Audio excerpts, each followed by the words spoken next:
E aí, povo de Cristo, como é que vocês estão? Bem-vindos a mais um NSDC Cast, o nosso podcast do Nós Somos de Cristo. E a gente está aqui hoje, num dia muito especial, nesse mês de setembro, para falar sobre o Setembro Amarelo.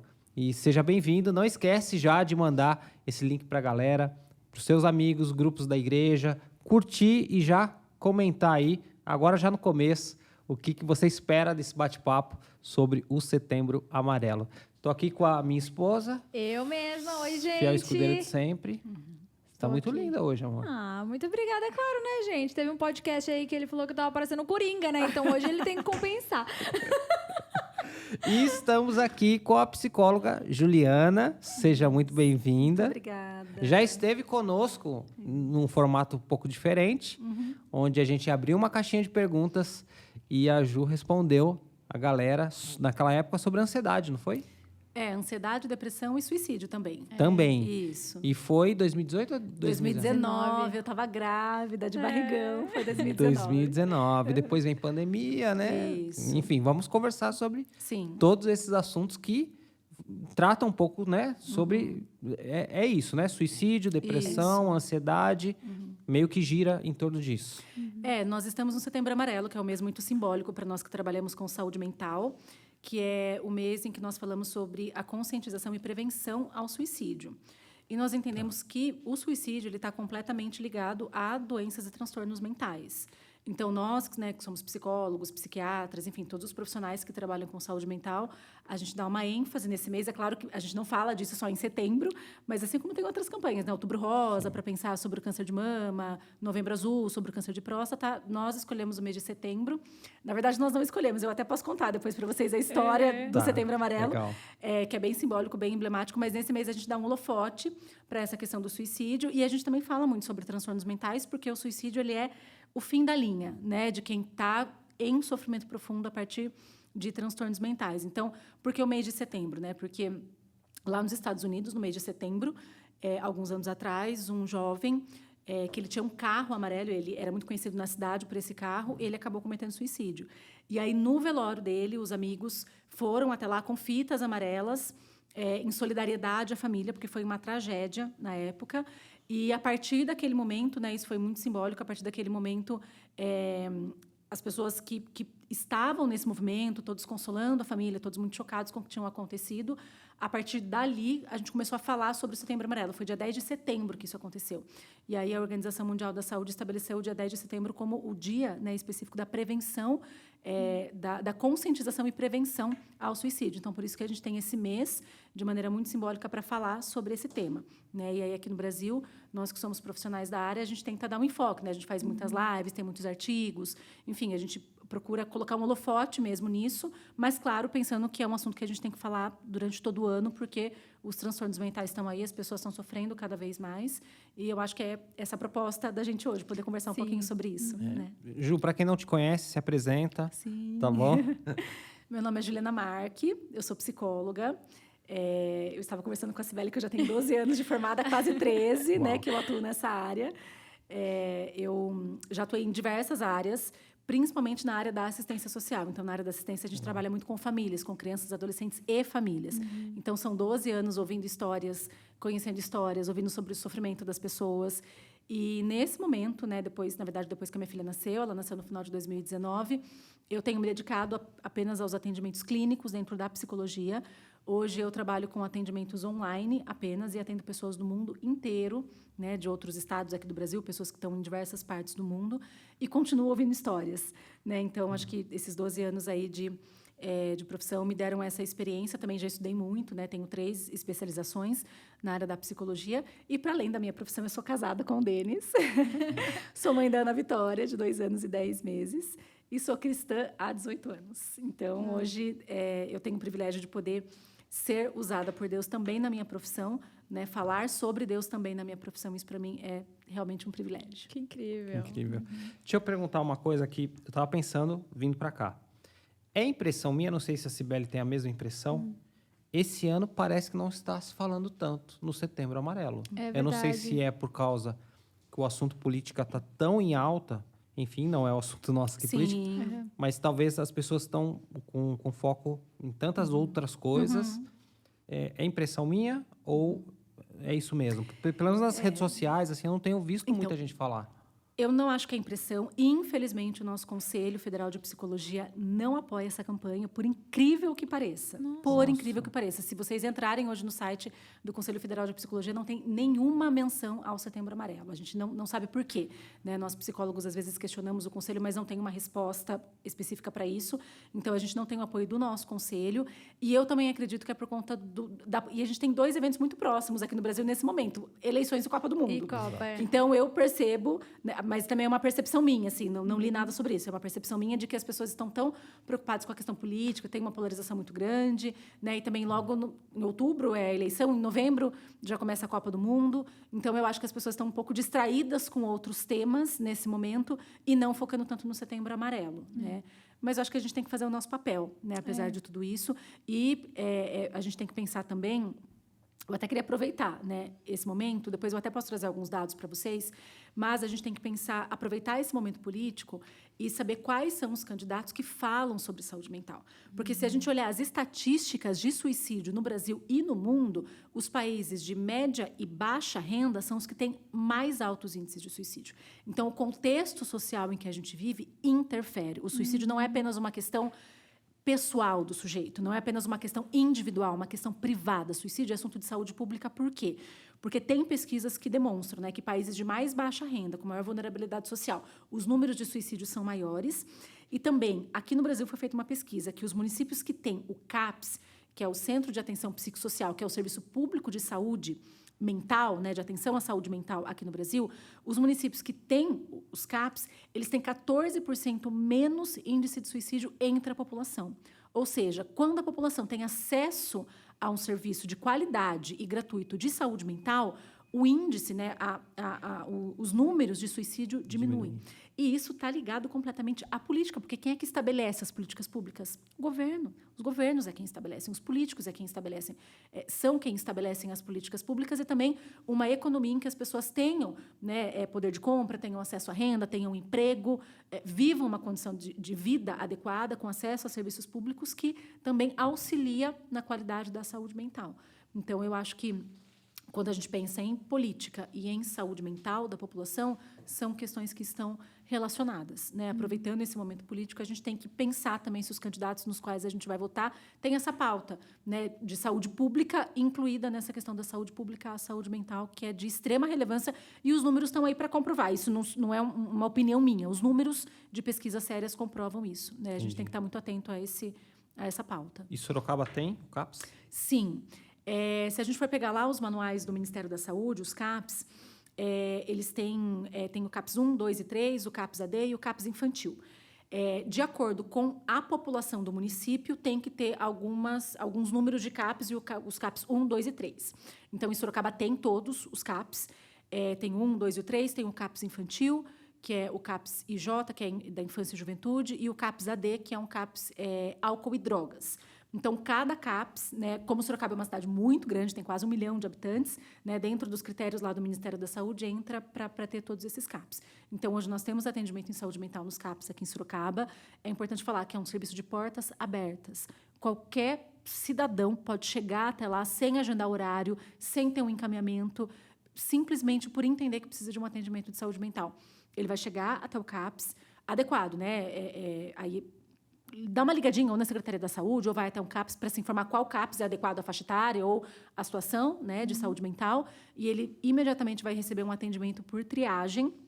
Ele vai receber um acolhimento, né, vai passar por uma triagem em forma de acolhimento e vai ser orientado quanto ao serviço de saúde mental que ele pode acessar. Também temos atendimento psicológico nas UBSs aqui de Sorocaba.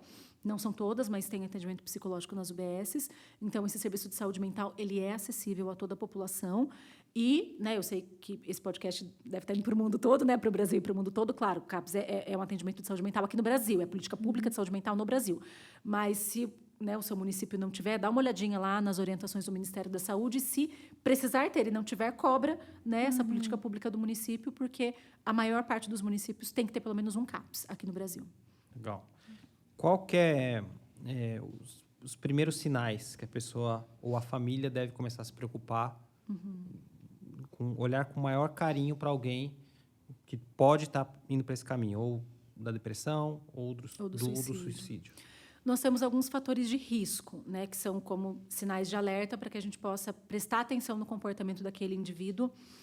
Esses fatores de risco eles são levantados a partir de pesquisas mesmo, né, que são feitas, e aí a gente vai lendo, vai estudando e vai conseguindo compilar um pouco tudo isso. Primeiro, a pessoa que fala em suicídio, né? Quando a pessoa ela fala em suicídio, a gente tem um entendimento popular que é muito equivocado. Ela fala tanto que, se ela quisesse, ela realmente fazia. Nossa, né? A pessoa que vai ouvi. se matar, ela se mata e não avisa antes. Isso não é verdade. Isso é um mito. Né? Realmente, tem pessoas que nunca falaram sobre isso e que, quando cometem o suicídio, é uma surpresa para todo mundo. Foi silencioso, Foi né? silencioso, mas não tem uma regra. A gente não pode dizer que a pessoa ou fala, ou faz, ou nunca fala, ou sempre fala. Não existe uma regra. Então, algumas pessoas, elas verbalizam muito que elas têm esse desejo de morte. Não é querendo chamar a atenção, né? Porque tem isso. Ela quer chamar a atenção. Isso, né?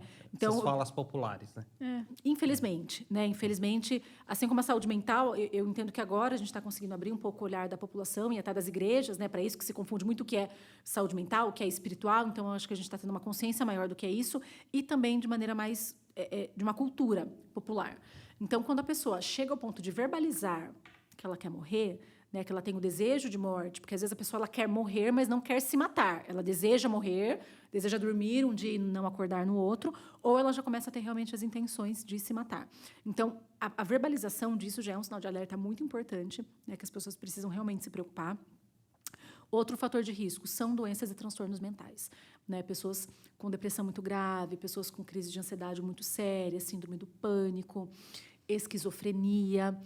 Outro fator de risco muito grande que entra na questão da saúde mental, pessoas usuárias de álcool e drogas. Também a gente tem um índice de suicídio alto, né? Porque geralmente quando as pessoas elas estão sob efeito da droga, a droga o que ela faz? Ela altera o funcionamento do nosso sistema nervoso central. A gente perde muito da nossa capacidade consciente, né? Quando a gente está sob efeito de algum tipo de droga. Então, as pessoas também têm mais tendência a cometer suicídios. Hoje a gente percebe que a população idosa também tem cometido mais suicídio pela questão da solidão, síndrome do ninho vazio, né? Então, pessoas idosas que viveram a vida toda para os filhos, né? E aí os filhos se casam, vão embora, as pessoas se aposentam, não têm mais um trabalho, elas perdem a expectativa de vida, elas perdem o desejo de viver porque elas não encontram mais sentido na vida. E também a gente tem tido, infelizmente, uma tendência grande de suicídio entre crianças e adolescentes. Por um lado, está muito associado à questão da tecnologia, aí por vários aspectos, né?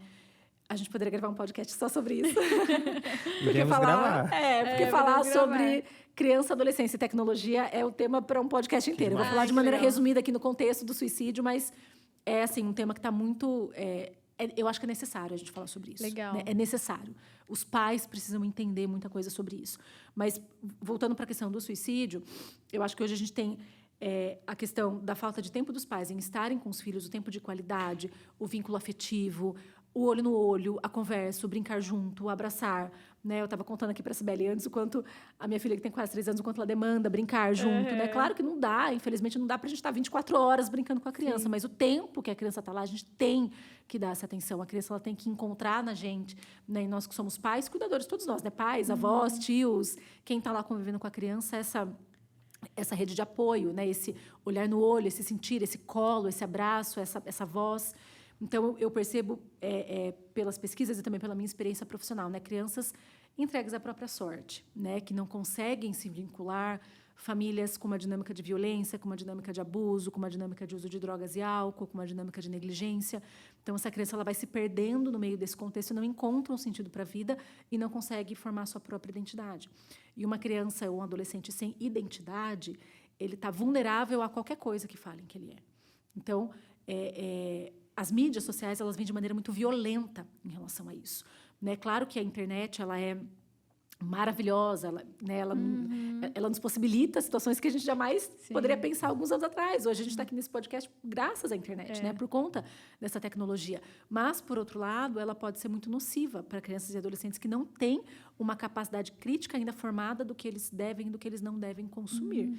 Então, a gente tem esses muitos desafios, né? Desafios que colocam essas crianças e esses adolescentes em riscos, e aí, sem a supervisão dos pais, os pais não sabem o que eles estão assistindo. E a internet é terra de ninguém, é terra sem lei, né? Eu sei que a gente tem uma legislação hoje a respeito de crimes virtuais, mas até isso acontecer, vidas já foram ceifadas, suicídios já foram cometidos em relação a isso. Então, a gente tem que tomar... Eu sempre falo isso para os pais, né? A gente tem que tomar muito cuidado, né? Com o que os nossos filhos consomem na internet, o quanto mais a gente conseguir retardar esse consumo é o mais adequado. A minha filha, por exemplo, com 3 anos, não tem acesso, né, a rede social, muito pouco desenho, muito pouco conteúdo de internet. Eu prezo muito mais pelo brincar, né, pelo lúdico, pelo estar com ela, do que pelas mídias sociais. E é ter tempo de qualidade, né? Quando essa criança ela tem um vínculo afetivo, a criança ou o adolescente, um vínculo afetivo adequado com os pais, ela tem em quem confiar. Se ela tem alguma dúvida, ela sabe para quem perguntar. Ela não vai precisar procurar num site ou com pessoas desconhecidas a respeito de algo que ela queira saber. Então, é muito sério, né? Eu entendo que essa é uma responsabilidade de nós, pais, muito séria, de cuidar dos nossos filhos e de ter completo acesso àquilo que eles estão consumindo na internet para os filhos que já têm acesso, né? Tablet, televisão, smartphone, enfim. E a falta de cuidado nesse período pode gerar o suicídio muito posteriormente? Pode. Porque, por exemplo, ali a criança, aconteceu um fato ali quando ela era criança, e a falta de cuidado nesse período foi uma semente que entrou lá, mas que só foi germinada pós-adulto, sabe? Isso pode acontecer? Na verdade, a maioria dos transtornos mentais que eles são diagnosticados na vida adulta, a origem deles é na infância, né? Então, todas as histórias que a gente ouve, não existe uma história de uma pessoa adulta, uma depressão profunda, por exemplo, que tenha tido uma família super amorosa, uma dinâmica familiar adequada, que não tenha passado por situações de violência, não existe. Eu, em 12 anos, eu não sei quantas mil pessoas eu já ouvi ao longo de toda a minha trajetória profissional. Não existe, né? Então, e eu não estou dizendo de família perfeita, tá? Eu não estou dizendo de família de comercial, de televisão, eu não estou dizendo de família que não tenha nada, porque todos nós temos nossas questões, nossos traumas, nossas faltas, né? Aquilo que ficou, né, de marcas em nós. Eu não estou dizendo de uma família perfeita, mas de uma família que minimamente, né, consegue ter os pais organizados, um cuidado adequado, um amor, um afeto, a construção de um vínculo, a possibilidade daquela criança construir a identidade dela naquela dinâmica familiar organizada, né? A questão da espiritualidade dentro da família também é muito importante. Isso a psicologia fala, né? O quanto que pessoas que têm fé em qualquer Deus que seja, nós aqui somos cristãos, mas em qualquer Deus que seja, em qualquer religião que seja, isso faz a diferença na vida da pessoa. Porque a pessoa ela cresce sabendo que tem algo superior a ela, algo para além dela que ela pode contar, mesmo que aqui tudo dê errado. Então, respondendo a sua pergunta, sim, Cibele, né? Muitas questões que acontecem na infância, quando elas não são trabalhadas, elas não são elaboradas, elas não são cuidadas, essas feridas elas vão crescendo, crescendo, crescendo. Essa pessoa tem um transtorno mental grave, geralmente na vida adulta, e esse transtorno mental pode conduzir a uma situação de depressão. Mas quando a gente vai ouvir essas histórias, sempre foi lá atrás. Sempre, sempre foi lá atrás. Porque a psicanálise fala que a nossa vida adulta ela é constituída a partir das nossas experiências, né? Isso desde a concepção. Hoje, a gente tem a psicologia pré e perinatal que falam, desde o momento da concepção, já está aquele óvulo ainda, aquele embrião, aquele bebezinho dentro da barriga da mãe, ele já está sujeito, né, a receber informações emocionais, porque a placenta, ela recebe tudo aquilo que nós, mães, quando a gente está com o bebezinho, tudo que a gente come, né? Então, os médicos falam, cuidado com o que você come, tudo que você come vai para o bebê, né? Por isso que não pode fumar, não pode beber na gestação, porque tudo isso o bebê consome. Mas já foi comprovado pela psicologia pré-natal que todas as nossas emoções é como se elas fossem uma sopa de hormônios que também são... o bebê também recebe essa sopa de hormônios da mãe, né, a respeito das emoções, que vai ter interferência direta depois em quem essa criança vai ser. Por exemplo, uma mãe que está gestante, sofre violência doméstica, sofre abuso, passa fome porque está numa situação financeira muito complicada, sofre um trauma, é mandada embora de um emprego, sofre um divórcio, esse bebê ele já vai nascer com resquícios de tudo isso que aconteceu durante a gestação, né? Então, a gente tem que pensar que, desde o momento da concepção, nós, enquanto sujeitos humanos, já estamos predispostos a sermos afetados por esse ambiente que nos cerca e também pelas emoções da dinâmica familiar que já nos recebeu. Né? Se esse bebê é rejeitado, por exemplo, né? A mãe engravidou e não queria esse bebê, se o sexo não é aquele que a mãe desejou, se a mãe tentou abortar essa criança durante a gestação, não conseguiu. Imagina como é que essa criança nasce depois, já sabendo que ela não foi desejada, não foi amada, não foi querida, que ela não deveria estar aqui. Inconscientemente, né? Inconscientemente. Só que isso, de alguma forma, é revelado depois dentro dela. Quando é adulto. A consequência, né? Essa é a causa, depois a consequência isso, mas aparece. muitas vezes a consequência, muitas vezes mesmo tendo a consequência, todo esse processo continua sendo inconsciente. Por isso que as pessoas sofrem tanto, né? E como é que isso vem para a consciência no processo terapêutico? Não tem outro jeito. Não tem outro jeito. Né? E aí, quando eu falo, né, dessa resistência, muitas vezes, que as pessoas têm de procurar um atendimento, pelo menos para a psicanálise, tudo que eu falar aqui, eu vou falar de acordo com a psicanálise, que é a linha que eu sigo, é a minha formação. Essa consciência, ela vem através de um processo de análise, né, que é quando o profissional pode ir conduzindo, né, esse paciente para os caminhos, né, esses caminhos obscuros do inconsciente e trazer para a consciência. E qual é a grande vantagem de se trazer para a consciência? Quando a gente traz a consciência, a gente tem o poder de escolha. Então, quando eu entendo que o meu desejo de me matar hoje é por conta de uma situação que aconteceu lá atrás e que hoje essa ferida que eu carrego para a vida inteira tem como ser curada, eu posso não querer mais morrer. Uau. Essa é a grande questão, né? Porque o sujeito que ele pensa em suicídio, que ele quer se matar, ele não quer acabar com a vida dele, ele quer acabar com aquela dor que é insuportável e que ele acha que não tem solução. Porque se você propor para uma pessoa que fala que quer se matar a solução para aquele problema, ela não tem mais desejo de se matar. Né? Ela consegue entender que existe uma possibilidade dela viver para além daquilo. Então, é muito importante a gente pensar em tudo isso. A pessoa ela não quer morrer, ela quer matar a dor que é insuportável. Então, o processo de análise, ele possibilita isso para a pessoa. Entender a origem daquela dor e propor para ela possibilidades de sair daquele contexto de dor. Então, o seu problema tem solução. Não existe problema que não tenha solução. Nenhum problema. Todo problema tem solução. Né? E aí, se a gente está num contexto de desespero, a gente vai achar que a única solução é a morte. Mas se a gente se abre para a possibilidade de procurar ajuda profissional, a gente pode entender que tem outros caminhos que não necessariamente tirar a própria vida. E sempre tem como encontrar a origem? Teoricamente, é que assim, na psicanálise a gente não usa essas palavras, sempre nunca. Geralmente, sim. Através do processo de análise. Só que o que é muito importante falar, Sibeli, não é assim, a pessoa vai chegar lá, vai me contar a história de vida dela e eu vou falar, é isso. É um processo. É um processo. Para algumas pessoas é um pouco mais rápido, para algumas pessoas é um pouco mais lento, né? Porque o nosso inconsciente, ele é atemporal. Né? Isso Freud já falava, o nosso inconsciente, ele é atemporal. Então, tudo que acontece, ele fica armazenado lá. Por isso que muitas coisas que aconteceram lá atrás, da nossa infância, reverberam só na vida adulta. Porque para o nosso inconsciente não tem tempo, não tem espaço. Está tudo guardado lá no nosso inconsciente. Né? E aí isso vai sendo trazido à tona. Então, num processo de análise, geralmente é possível chegar.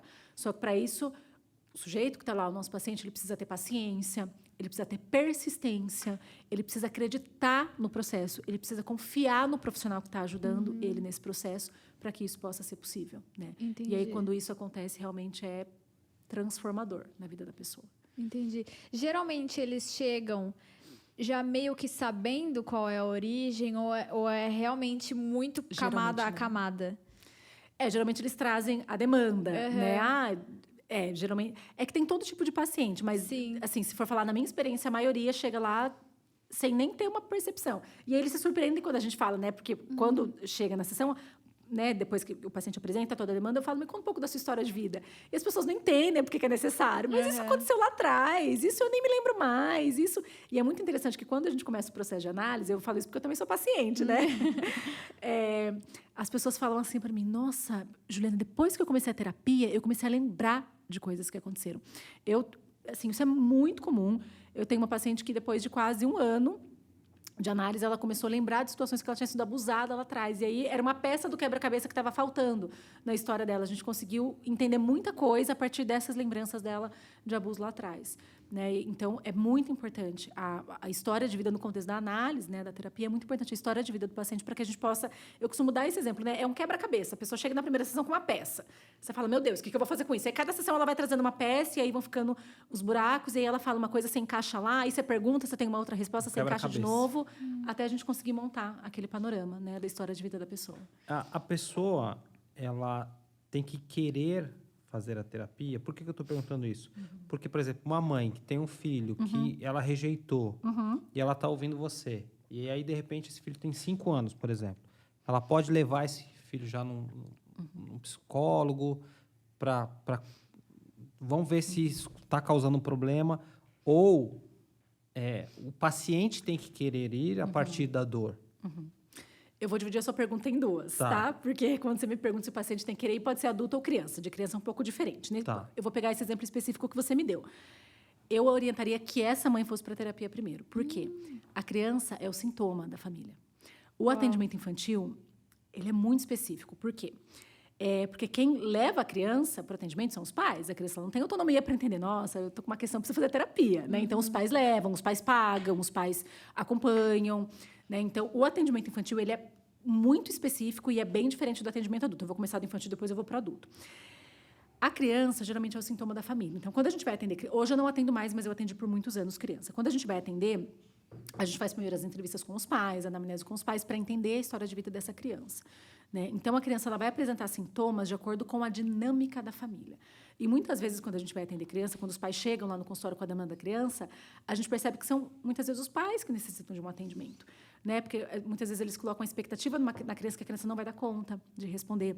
A gente recebe muitas crianças encaminhadas pela escola, por exemplo. Na escola tem muitas queixas em relação à criança. Mas quando a gente vai olhar para aquela dinâmica, você percebe que a criança só está respondendo a todos os estímulos que ela está recebendo.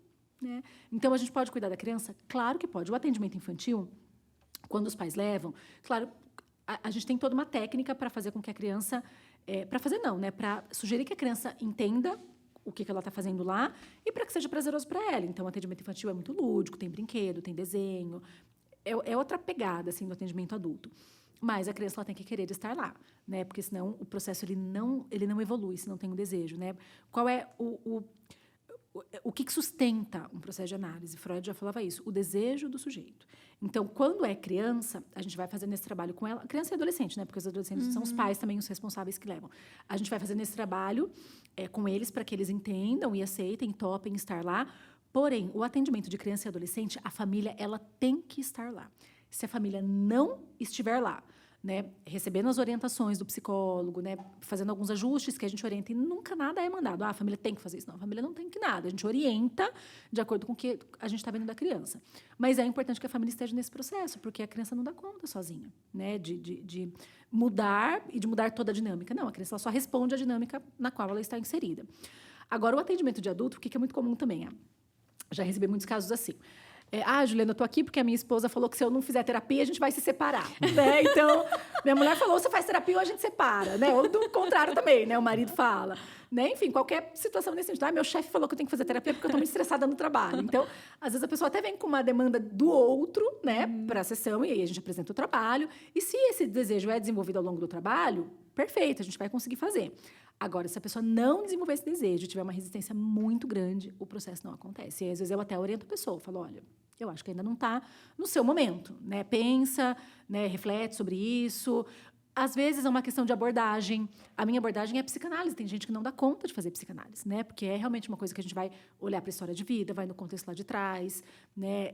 Eu costumo dizer que análise, a gente não passa a mão na cabeça, a gente confronta o paciente. Tem paciente que não dá conta. Então, às vezes, vai para uma outra abordagem. Às vezes é o profissional, às vezes é um homem que tem, sei lá, está com um problema na vida sexual, tem vergonha de falar alguma coisa para mim. Eu sugiro que ele procure um homem, se ele se sente mais à vontade. Né? Então, às vezes, não é nem só o processo terapêutico. Às vezes, quando eu era muito nova, né? Eu comecei a trabalhar com 24 anos. Então, tinha pessoas que me achavam muito nova, né? Não sentiam segurança. Eu sugeria, procura um profissional mais velho, que você sinta segurança. Tem toda essa questão do vínculo também, eu entendo, do vínculo com o profissional e do entendimento da abordagem psicológica, na qual está se trabalhando. E por isso que eu acho que é muito rico assim, ter diversas abordagens, ter diversos tipos de profissionais, porque cada paciente vai se identificar com um. E eu entendo que a psicologia é para todos, né? Então, eu acho que isso que é o rico desse universo da psicologia, né? Ter a possibilidade de acolher todo mundo na sua demanda específica. Mas, respondendo a sua pergunta, sim, para a psicanálise, o desejo da pessoa em estar lá e fazer esse processo é importante, na verdade, é o que vai sustentar todo o processo. Se não tiver esse desejo, o processo ele não acontece. E como que vocês identificam quando, por exemplo, o paciente está mentindo ou o paciente está construindo alguma coisa que não é real? Vocês conseguem identificar isso? Porque, por exemplo, se o paciente não quer e fica, sei lá, sambando ali, sabe? Mas não chega realmente a dizer o que está acontecendo. Vocês conseguem acabar identificando? Porque, às vezes, ele acaba mentindo e aí vocês não conseguem chegar na origem, né? Para ajudar. É que para a psicanálise não existe mentira e verdade, existe a verdade do sujeito. Porque a gente parte de qual premissa? Se ele está precisando construir uma história, tem algum porquê. Se ele está precisando alucinar sobre alguma história ou contar mentira... Assim, tem situações que o próprio paciente se contradiz, a gente sabe que ele está mentindo, porque ele está numa contradição. Então, assim, ou uma coisa é verdade ou outra coisa é verdade, né? Ele se contradiz, a gente sabe que ele está mentindo, mas isso não é considerado no processo. A gente não fala assim, ele está mentindo, né? Por que ele está precisando entrar nessa contradição? Por que ele está precisando alucinar e criar a própria realidade? O nosso objetivo é esse. Não é pegar uma mentirinha ou outra. Claro que em alguns momentos a gente até confronta, né, para ele entender que ele está nessa contradição. É importante porque muitas vezes ele já está tão acostumado a entrar nesse delírio que para ele não tem essa diferença entre verdade e mentira. Então, a gente trabalha com a verdade construída pelo sujeito, né? Por que aquilo é gerador de sofrimento, por que aquilo é gerador de angústia. E aí a gente vai, nesse contexto, montando esse quebra-cabeça, né? Como eu falei no começo. Então, não é tão relevante, para a psicanálise, não é tão relevante assim se o sujeito está contando a verdade ou está mentindo para a gente, né? Porque a gente vai trabalhar em cima da verdade dele dentro do contexto da sessão. Entendi. A Ciba, ela deu aula durante alguns anos. E naquela época, não sei como que é hoje, tinha muito cutting, né? Ela lidava muito com isso. Ela pode até...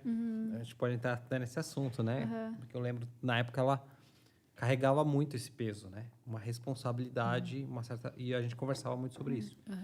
Mas isso pode ser um sinal que leve a uma depressão, um suicídio? Essa automutilação é um sinal de sofrimento extremo do sujeito, né? É muito comum em adolescentes. Por quê? Na adolescência, a gente ainda está terminando de construir a nossa identidade e a gente ainda não tem total capacidade, total habilidade emocional, né? A adolescência é um turbilhão de emoções, é um turbilhão de hormônios que estão dentro de nós, é um turbilhão de estímulos fora que a gente recebe, né? Que os adolescentes recebem, nós já fomos adolescentes. E hoje eu acho que a gente tem que pensar que tem a cereja do bolo, que é a influência da mídia, que na nossa época, por exemplo, não existia, né? Quando nós fomos adolescentes não tinha, né? Internet, mídia social, tudo isso.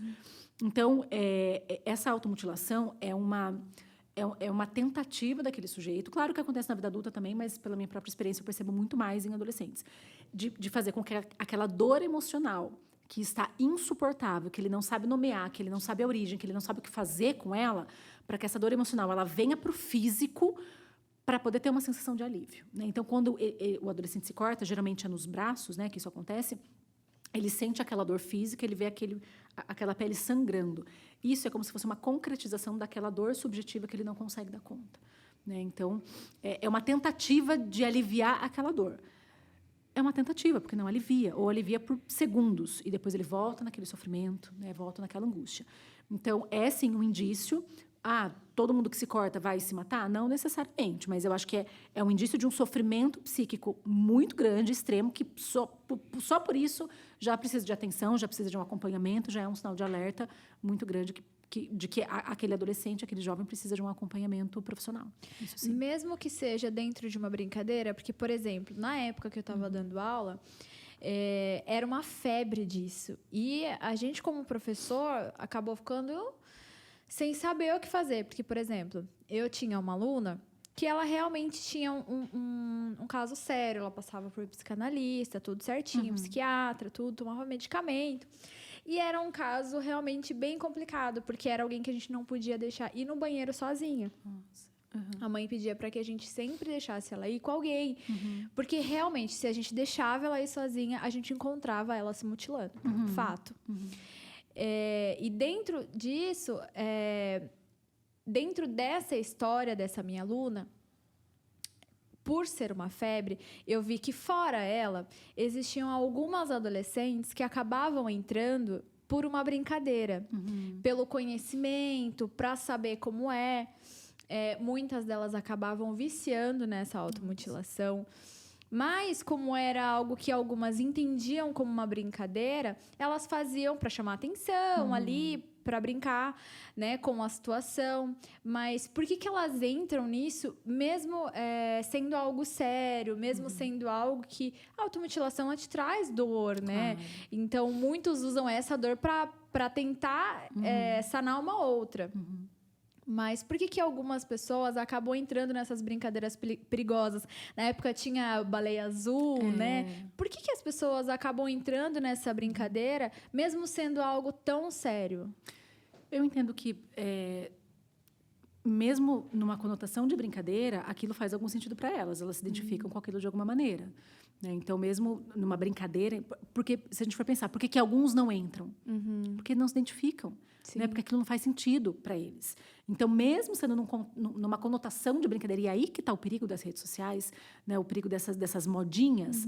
Por quê? Porque, a princípio, parece uma brincadeira, mas se aquele sujeito entra nisso, é porque ele se identificou, é porque ele também está com uma dor que ele não sabe falar. E a grande questão é essa. Nós vivemos numa sociedade em que a gente não nomeia a dor, em que a gente não fala sobre sofrimento.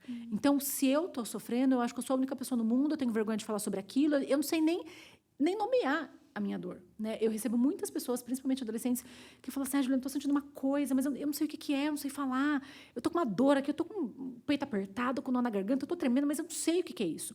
Então, a gente vive numa sociedade que é feio, é vergonhoso você falar que você é vulnerável emocionalmente, né? Que você está angustiado, que você não está muito bem, que você precisa de ajuda. Até que você faça uma terapia, né? Às vezes as pessoas não gostam nem de falar que faz uma terapia, porque podem pensar que você tem alguma instabilidade, algo do tipo, e a pessoa tem vergonha de dizer que faz uma terapia. Quantos pacientes eu tenho que falam para mim que ninguém sabe que eles fazem terapia? E aí o online ajudou muito nisso, né? Porque daí a pessoa vai lá num quarto, né? Fecha a porta, tranca a porta e fala, tô numa reunião, e tá lá fazendo terapia, né? Por conta justamente desse estigma. Então, eu acho que a gente tem muito que trabalhar ainda na sociedade. Eu acho que isso é papel nosso, nós profissionais da saúde mental, é um papel nosso disseminar esse conhecimento, né, para que as pessoas possam ter acesso a esse serviço e para que as pessoas possam entender que a gente tem que falar sobre isso, né? Freud falava, a cura vem pela palavra, né? Por que a gente tem que falar? Porque à medida que a gente fala, primeiro que a gente se escuta, né? Então, é muito engraçado, assim, né? Tem pacientes que falam os 50 minutos da sessão. Eu não falo nada, eu mal respiro, mal pontuo. Chega no final, nossa, Juliana, essa sessão foi maravilhosa, muito obrigada. Eu falo, mas não falei nada, né? Eu não abri a boca, você não me deixou falar. Mas por quê? Porque a gente se escuta quando a gente fala. A gente não tem noção do quanto a gente precisa se escutar, né? E a gente também vive numa sociedade hoje que... Primeiro que é muito difícil a gente achar quem nos escute, né? Porque está todo mundo sem tempo, todo mundo com o olho no relógio, todo mundo com o celular na mão. E segundo que as pessoas, elas ouvem para responder, não para acolher. Então, o diferencial, né, do atendimento psicológico de estar com um profissional é que ele vai ouvir aquilo que você tem para falar sem te julgar, sem dizer que você está errado, sem dizer que isso é frescura, sem dizer, vai fazer alguma coisa, né, vai pensar em outra coisa, vai se distrair com tal coisa, isso é porque você é uma criança mimada.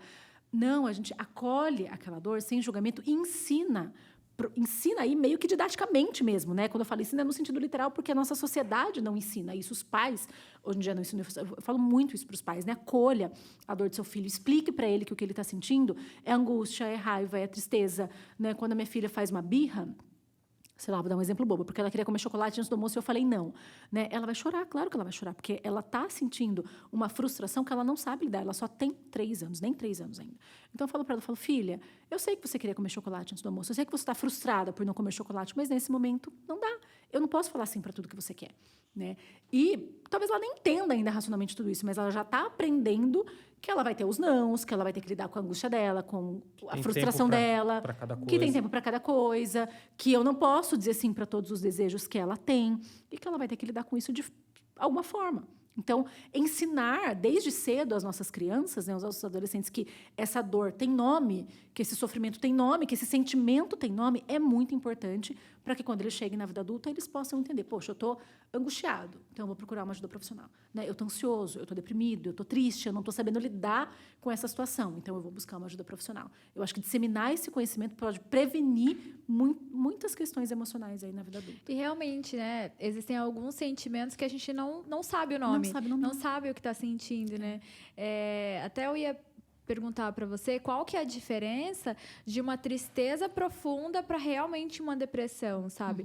Porque talvez alguém possa ter uma tristeza profunda, mas aquilo pode ser curado um pouco mais breve ou não. Qual que é a diferença, sabe? Pra gente também saber nomear, né? Aliás, só complementando, às vezes eu vejo gente falando assim, tá em depressão.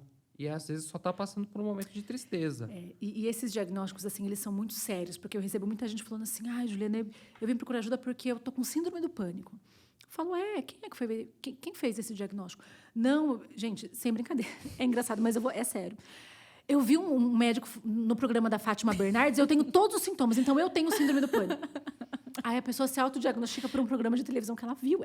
É engraçado, mas é sério ao mesmo tempo, né? É algo que me preocupa. Então, sempre que a pessoa chega com um diagnóstico, eu pergunto qual profissional te deu esse diagnóstico? E 90% das pessoas não têm diagnóstico. Então, por exemplo, tristeza profunda é um dos sintomas da depressão. A pessoa que ela só tem tristeza profunda, ela não tem depressão. Porque para você ter depressão, se a gente pegar lá o CID, que é o Código Internacional de Doenças, que é um livro, né? um manual lá, e o DSM-4 também, está saindo 5 agora, que são manuais utilizados mais por psiquiatras. Porque o diagnóstico ele é muito necessário para a psiquiatria para poder dar a medicação correta, administrar a medicação correta e ter uma linha de tratamento. Para nós, eu vou falar até por mim, né? Para mim, da psicologia, da psicanálise, eu não fico muito presa a isso. Para mim, o diagnóstico é uma coisa que a gente vê lá na frente. O que me importa naquele momento é o sofrimento do sujeito. Mas, claro que, dependendo dos sintomas que ele me traz, dá para a gente ter uma noção. Então, por exemplo, uma pessoa que... eu vou dar um exemplo bem simples. Assim, uma pessoa que passou por um luto, perdeu um ente muito querido, ficou, né, alguns meses muito triste, chorando, né, até um pouco deprimido, num estado deprimido, com uma tristeza muito profunda, mas que seguiu com a vida, continuou trabalhando, continuou estudando, continuou cuidando dos filhos, continuou cuidando da casa, né, passou por aquele momento. Não é uma depressão. É uma tristeza profunda que tem origem no luto. E a pessoa, conforme ela vai elaborando esse luto, ela vai melhorando o estado emocional dela. Agora, a depressão, ela tem essa tristeza profunda e duradoura, então é um estado maior, né? E tem outros sintomas. Então, a pessoa, ela perde, eu vou falar especificamente da depressão, a pessoa, ela perde o interesse por coisas do cotidiano dela, ela perde, ela não consegue mais trabalhar, ela não consegue mais se relacionar, ela fica isolada socialmente, ela vê a vida em preto e branco, ela não encontra prazer em absolutamente mais nada. Então, é muito difícil conviver com a pessoa em depressão, porque tudo que você convida ela para fazer, nada ela faz, né? É uma pessoa que tem uma visão muito pessimista da vida, ela já não consegue mais fazer planos para o futuro, tem nenhuma expectativa de futuro, né? Ela vive muito presa a coisas que aconteceram lá atrás no passado que ela não conseguiu elaborar. Em alguns casos mais graves, pode ter queda de cabelo, perda de peso muito acentuado, porque a pessoa para de comer, a pessoa fica praticamente no estado de acamada, ela não toma mais banho, ela não tem mais o cuidado pessoal, então aquela mulher que era vaidosa, né, ia para o salão, ela não consegue fazer mais nada, ela perde até noções, muitas vezes, de asseio mesmo, de higiene pessoal, né, porque ela não consegue levantar da cama para nada. Estou falando em casos muito graves de depressão, né, casos mais complexos.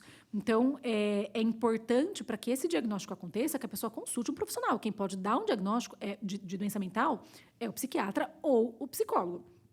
Para casos mais graves, é necessária a medicação, que só o psiquiatra pode dar. Até vou aproveitar aqui para falar. Psicólogo não prescreve remédio, não pode prescrever remédio, é proibido. Nós não temos o conhecimento técnico para prescrição de medicação, nem floral, nem remédio fitoterápico, né? Nada disso a gente pode, mesmo que não sejam medicações, né, controladas, a gente não pode sugerir nem prescrever para o paciente.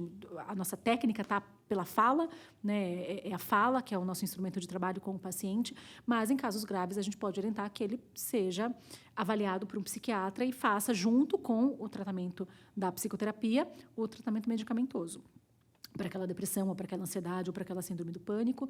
E muitas pessoas têm também, né, algum receio de fazer o tratamento psiquiátrico. Em alguns casos, ele é realmente necessário, né? E eu entendo que é um tratamento de saúde como qualquer outro, né? Se a gente tem pressão alta, a gente toma medicação. Se a gente tem diabetes, a gente toma insulina. Se a gente tem gastrite, a gente toma remédio. Então, é um tratamento como qualquer outro. Porém, é importante falar que a eficácia do tratamento medicamentoso é potencialmente maior se associado com a psicoterapia.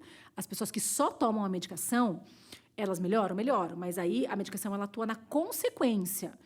O que isso significa? Se eu tirar a medicação daquele sujeito, ele vai voltar para aquele estado dele mais deprimido, ou ansioso, ou qualquer transtorno que seja.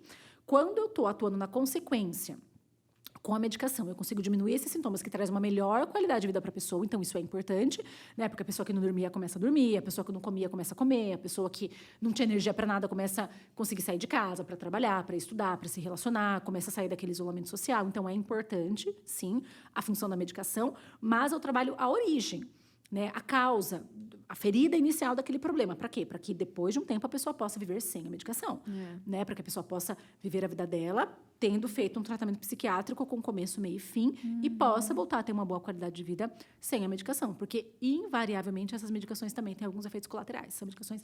São drogas, né? São drogas para o nosso cérebro. Então, em alguns casos, elas são necessárias, mas... eu sempre oriento que associe o tratamento psiquiátrico da medicação com a psicoterapia. Vai trazer um resultado infinitamente melhor e até no menor espaço de tempo, né? Porque a gente nunca dá prazos em psicologia, em psicanálise, em atendimento clínico de saúde mental, mas é óbvio, né? É óbvio, se a gente tratar a causa e a consequência, é claro que a gente vai ter um resultado muito melhor no menor tempo. Sim, né? E para ter uma finitude, né? Porque o que acontece é que as pessoas não fazem o acompanhamento e aí depois ficam tomando medicamento e nunca consegue se livrar daquilo, se torna até um vício, né? Não cura, né? Não cura. Não tem cura. E é muito comum a gente ouvir pessoas, eu faço tratamento para depressão há 20 anos, há 30 anos tomando medicação. Gente, isso é muito sério.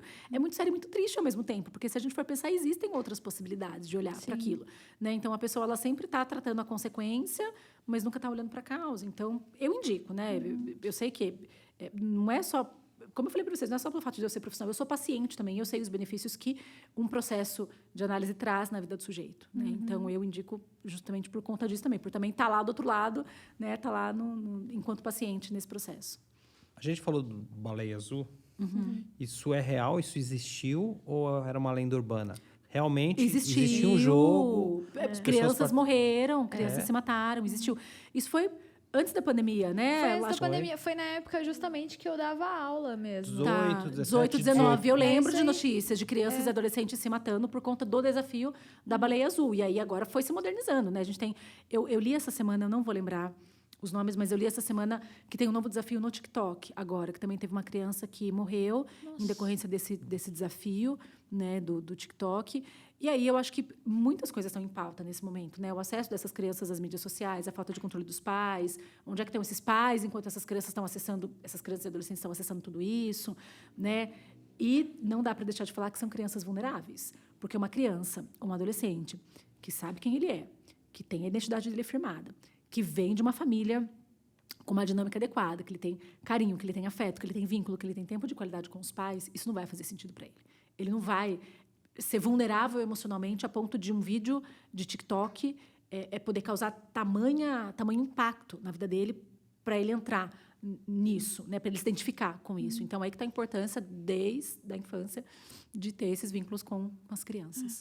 Eu lembro como se fosse hoje, a época que bombou mesmo, assim, porque eu dava aula eventual na época, em escolas estaduais. E eu lembro como se fosse hoje, eu entrando na sala e aquele caos na sala, porque adolescente, a gente é que fazia a troca, os professores é que faziam a troca. Então, quando você chegava, você via o que eles estavam fazendo, o que estava acontecendo. Então, eu me lembro como se fosse hoje, daquela época na escola que... E até uma coisa que eu gostaria de perguntar, né? Porque eu tive uma aluna que ela tinha muitos problemas, né? Muitas dificuldades. E, na época, eu tinha 23, 24 anos. Eu era super nova. Só que ela estava passando por psiquiatra e estava passando por psicólogo. Estava fazendo a medicação e ela se mutilava. Era a aluna que... para ir para o banheiro, ela tinha que ir acompanhada. Ela não podia ir sozinha, porque senão ela poderia praticar a automutilação. Só que eu comecei a me envolver muito com ela, no sentido de que, de alguma forma, ela, talvez pela idade, por eu ser uma das professoras ali mais novas, ela se identificou. E ela conversava muito comigo, tal, e poucas pessoas ela conseguia conversar, e comigo ela encontrou isso. Ela me chamava às vezes no direct do Instagram pra gente conversar, tal. Só que eu comecei a me envolver emocionalmente. Então, quando ela passava por alguma dificuldade, ela me mandava mensagem ao ponto de eu nunca tinha feito isso, nunca tinha passado meu contato para nenhum aluno. Acabei me envolvendo ao ponto de passar o meu contato de telefone mesmo. E ela me mandava mensagem, a gente conversava e tal. E eu comecei a me envolver muito, tanto que eu cheguei a falar dela com o Jackson, que era o meu líder ele na época. Eu comecei a falar com ele e tal, olha, tô muito preocupada com uma aluna minha, ela pratica o cutting, tá muito em alta isso, tô muito preocupada, tal. Às vezes ela me mandava mensagem às vezes de madrugada e eu cada vez mais envolvida. Como que um professor, dentro desses problemas, né, que atingem muito a adolescência, né? Parece que as crianças, não é tanto no contexto ali da escola, mas no adolescente acontece muito. Essas questões do TikTok, da baleia azul, o cutting, quando ficou ali em alta. Como que um professor ajuda... Ou quais as ações que um professor pode ter sem se envolver emocionalmente com o aluno, né? Porque o Jackson, na época, chegou para mim e falou assim, olha, eu acho melhor você não... Na verdade, ele falou, você precisa ter cuidado, porque se alguma coisa acontecer, você vai se sentir responsável. Então, você precisa tomar algo... Tentar não se envolver tanto, né? E entender que as escolhas que ela faz é dela. Você não tem relação com isso. Então, isso tem a ver com pastorear também, né? Claro. Você pode dar um conselho, você pode falar com a pessoa, mas ela vai tomar as decisões dela. E eu me envolvi muito ali, por ser muito nova, né? Porque como estava muito em alta, a gente também fica em pânico, né? Como professor, você acaba tendo afeto pelos alunos, né? Sentimentos ali pelos seus alunos. Mas com ela, eu me envolvi ao ponto de realmente ter que conversar com um pastor, pedir uma ajuda. Como que os professores podem ajudar sem se envolver emocionalmente? Ou não só professores, né? Mas qualquer pessoa. Líderes, né? Pessoas que estão trabalhando diretamente com aqueles adolescentes. Eu acho que a gente tem que entender qual é a nossa função, né? A nossa função na vida das pessoas. Então, você como professora, eu como psicóloga.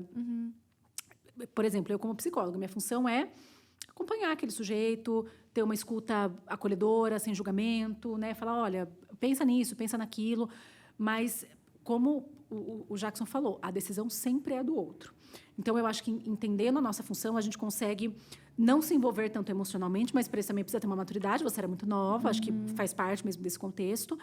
E compreender o lugar de cada pessoa nessa dinâmica. Então, por exemplo, né, o que os professores podem fazer? Eu trabalhei em escola durante 5 anos aqui em Sorocaba, numa escola particular. Também a gente ouvia muitos casos, enfim, de muitas coisas. Eu entendo que a responsabilidade por esses adolescentes é dos pais. Então, num contexto escolar, eu entendo que a função do professor, do coordenador, do diretor, enfim, todo mundo que está lá, é entender o que está acontecendo, né? Então, ouvir, identificou a demanda daquele adolescente, chamar a família, chamar os pais, falar para eles o que está acontecendo, ouvir esses pais, talvez tenha alguma coisa que a escola possa fazer, alguma ajuda que possa dar, e orientar que esse adolescente seja encaminhado para um atendimento, né? Às vezes ele já está... se ele já estiver, aí não tem muito o que se fazer, né? Aí eu acho que é acompanhar, poder oferecer uma escuta quando ele precisar, mas não nesse lugar de dependência. Por quê? Quando a pessoa está muito adoecida emocionalmente, como o caso dessa adolescente, por exemplo, ela provavelmente se vinculou muito a você e provavelmente ela considerava muitas coisas que você falava. E aí você acaba sendo responsável por uma coisa que você não era, né? Por talvez decisões dela que não eram da sua responsabilidade. Então, por exemplo, né, eu acho que em relação à escola, à igreja, como ajudar? Eu acho que chamar esses pais para conversar, orientar em relação ao que está acontecendo, porque às vezes, gente, por incrível que pareça, às vezes os pais não sabem. Porque os pais, eles não têm vínculo com esses adolescentes, né? Então, os pais são aqueles pais que trabalham o dia todo, chega em casa, o adolescente está no celular, está no computador, está no iPad, não se conversa. Não, gente, quantas adolescentes eu já atendi aí ao longo da minha vida, por exemplo, com gestação na adolescência. No século XXI, não sabiam que precisava usar camisinha. né? Não sabiam como engravidavam. Por quê? Porque nunca foi falado. Gente, se a gente não falar para os nossos filhos, quem é que vai falar? Sabe quem vai falar? O Google. Mas aí como é que o Google ensina os nossos filhos sobre tudo? Sobre sexo, sobre droga, sobre saúde mental, sobre emoções, sobre sentimentos. O Google não vai ensinar da maneira como a gente ensina, né? Então, eu acho que a gente tem que começar a trazer uma consciência, nós que temos esse papel, né, de liderança na sociedade, que esses pais precisam estar atentos para aquilo que acontece com os filhos deles. Então, eles precisam saber o que está acontecendo com os filhos. E aí eu acho que talvez a nossa função seja orientar.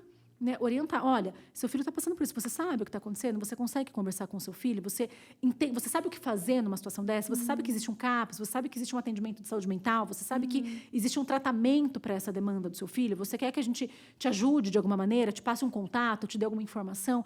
Eu acho que a função é mais essa rede de apoio do que exatamente assumir a responsabilidade por aquele sujeito, vamos pensar, né? Aquele adolescente. Nesse caso, por exemplo, eu acho que eu me envolvi tanto que até a mãe dela começava a conversar comigo.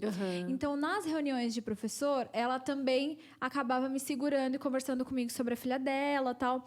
E aí, quando você falou, né? Às vezes, a família também precisa passar por um psicólogo, né?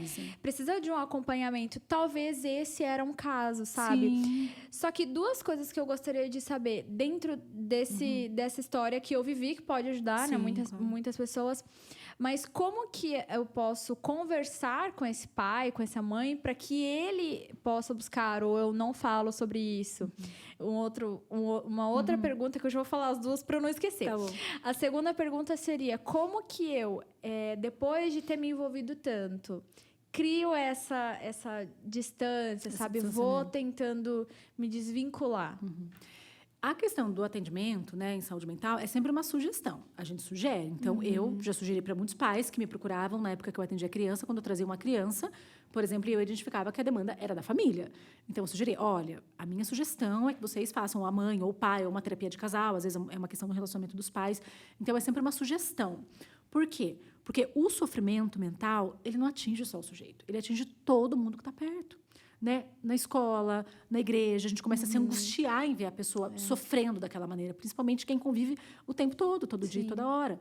Né? Então, até na questão do suicídio, quando a gente fala do atendimento para a pessoa, da ajuda profissional para a pessoa que pensa em suicídio, a família também precisa ser ajudada. Né? A família também precisa estar num tratamento, precisa estar sendo cuidada para saber como lidar com o sofrimento daquela pessoa e como o sofrimento daquela pessoa reverbera no seu próprio sofrimento.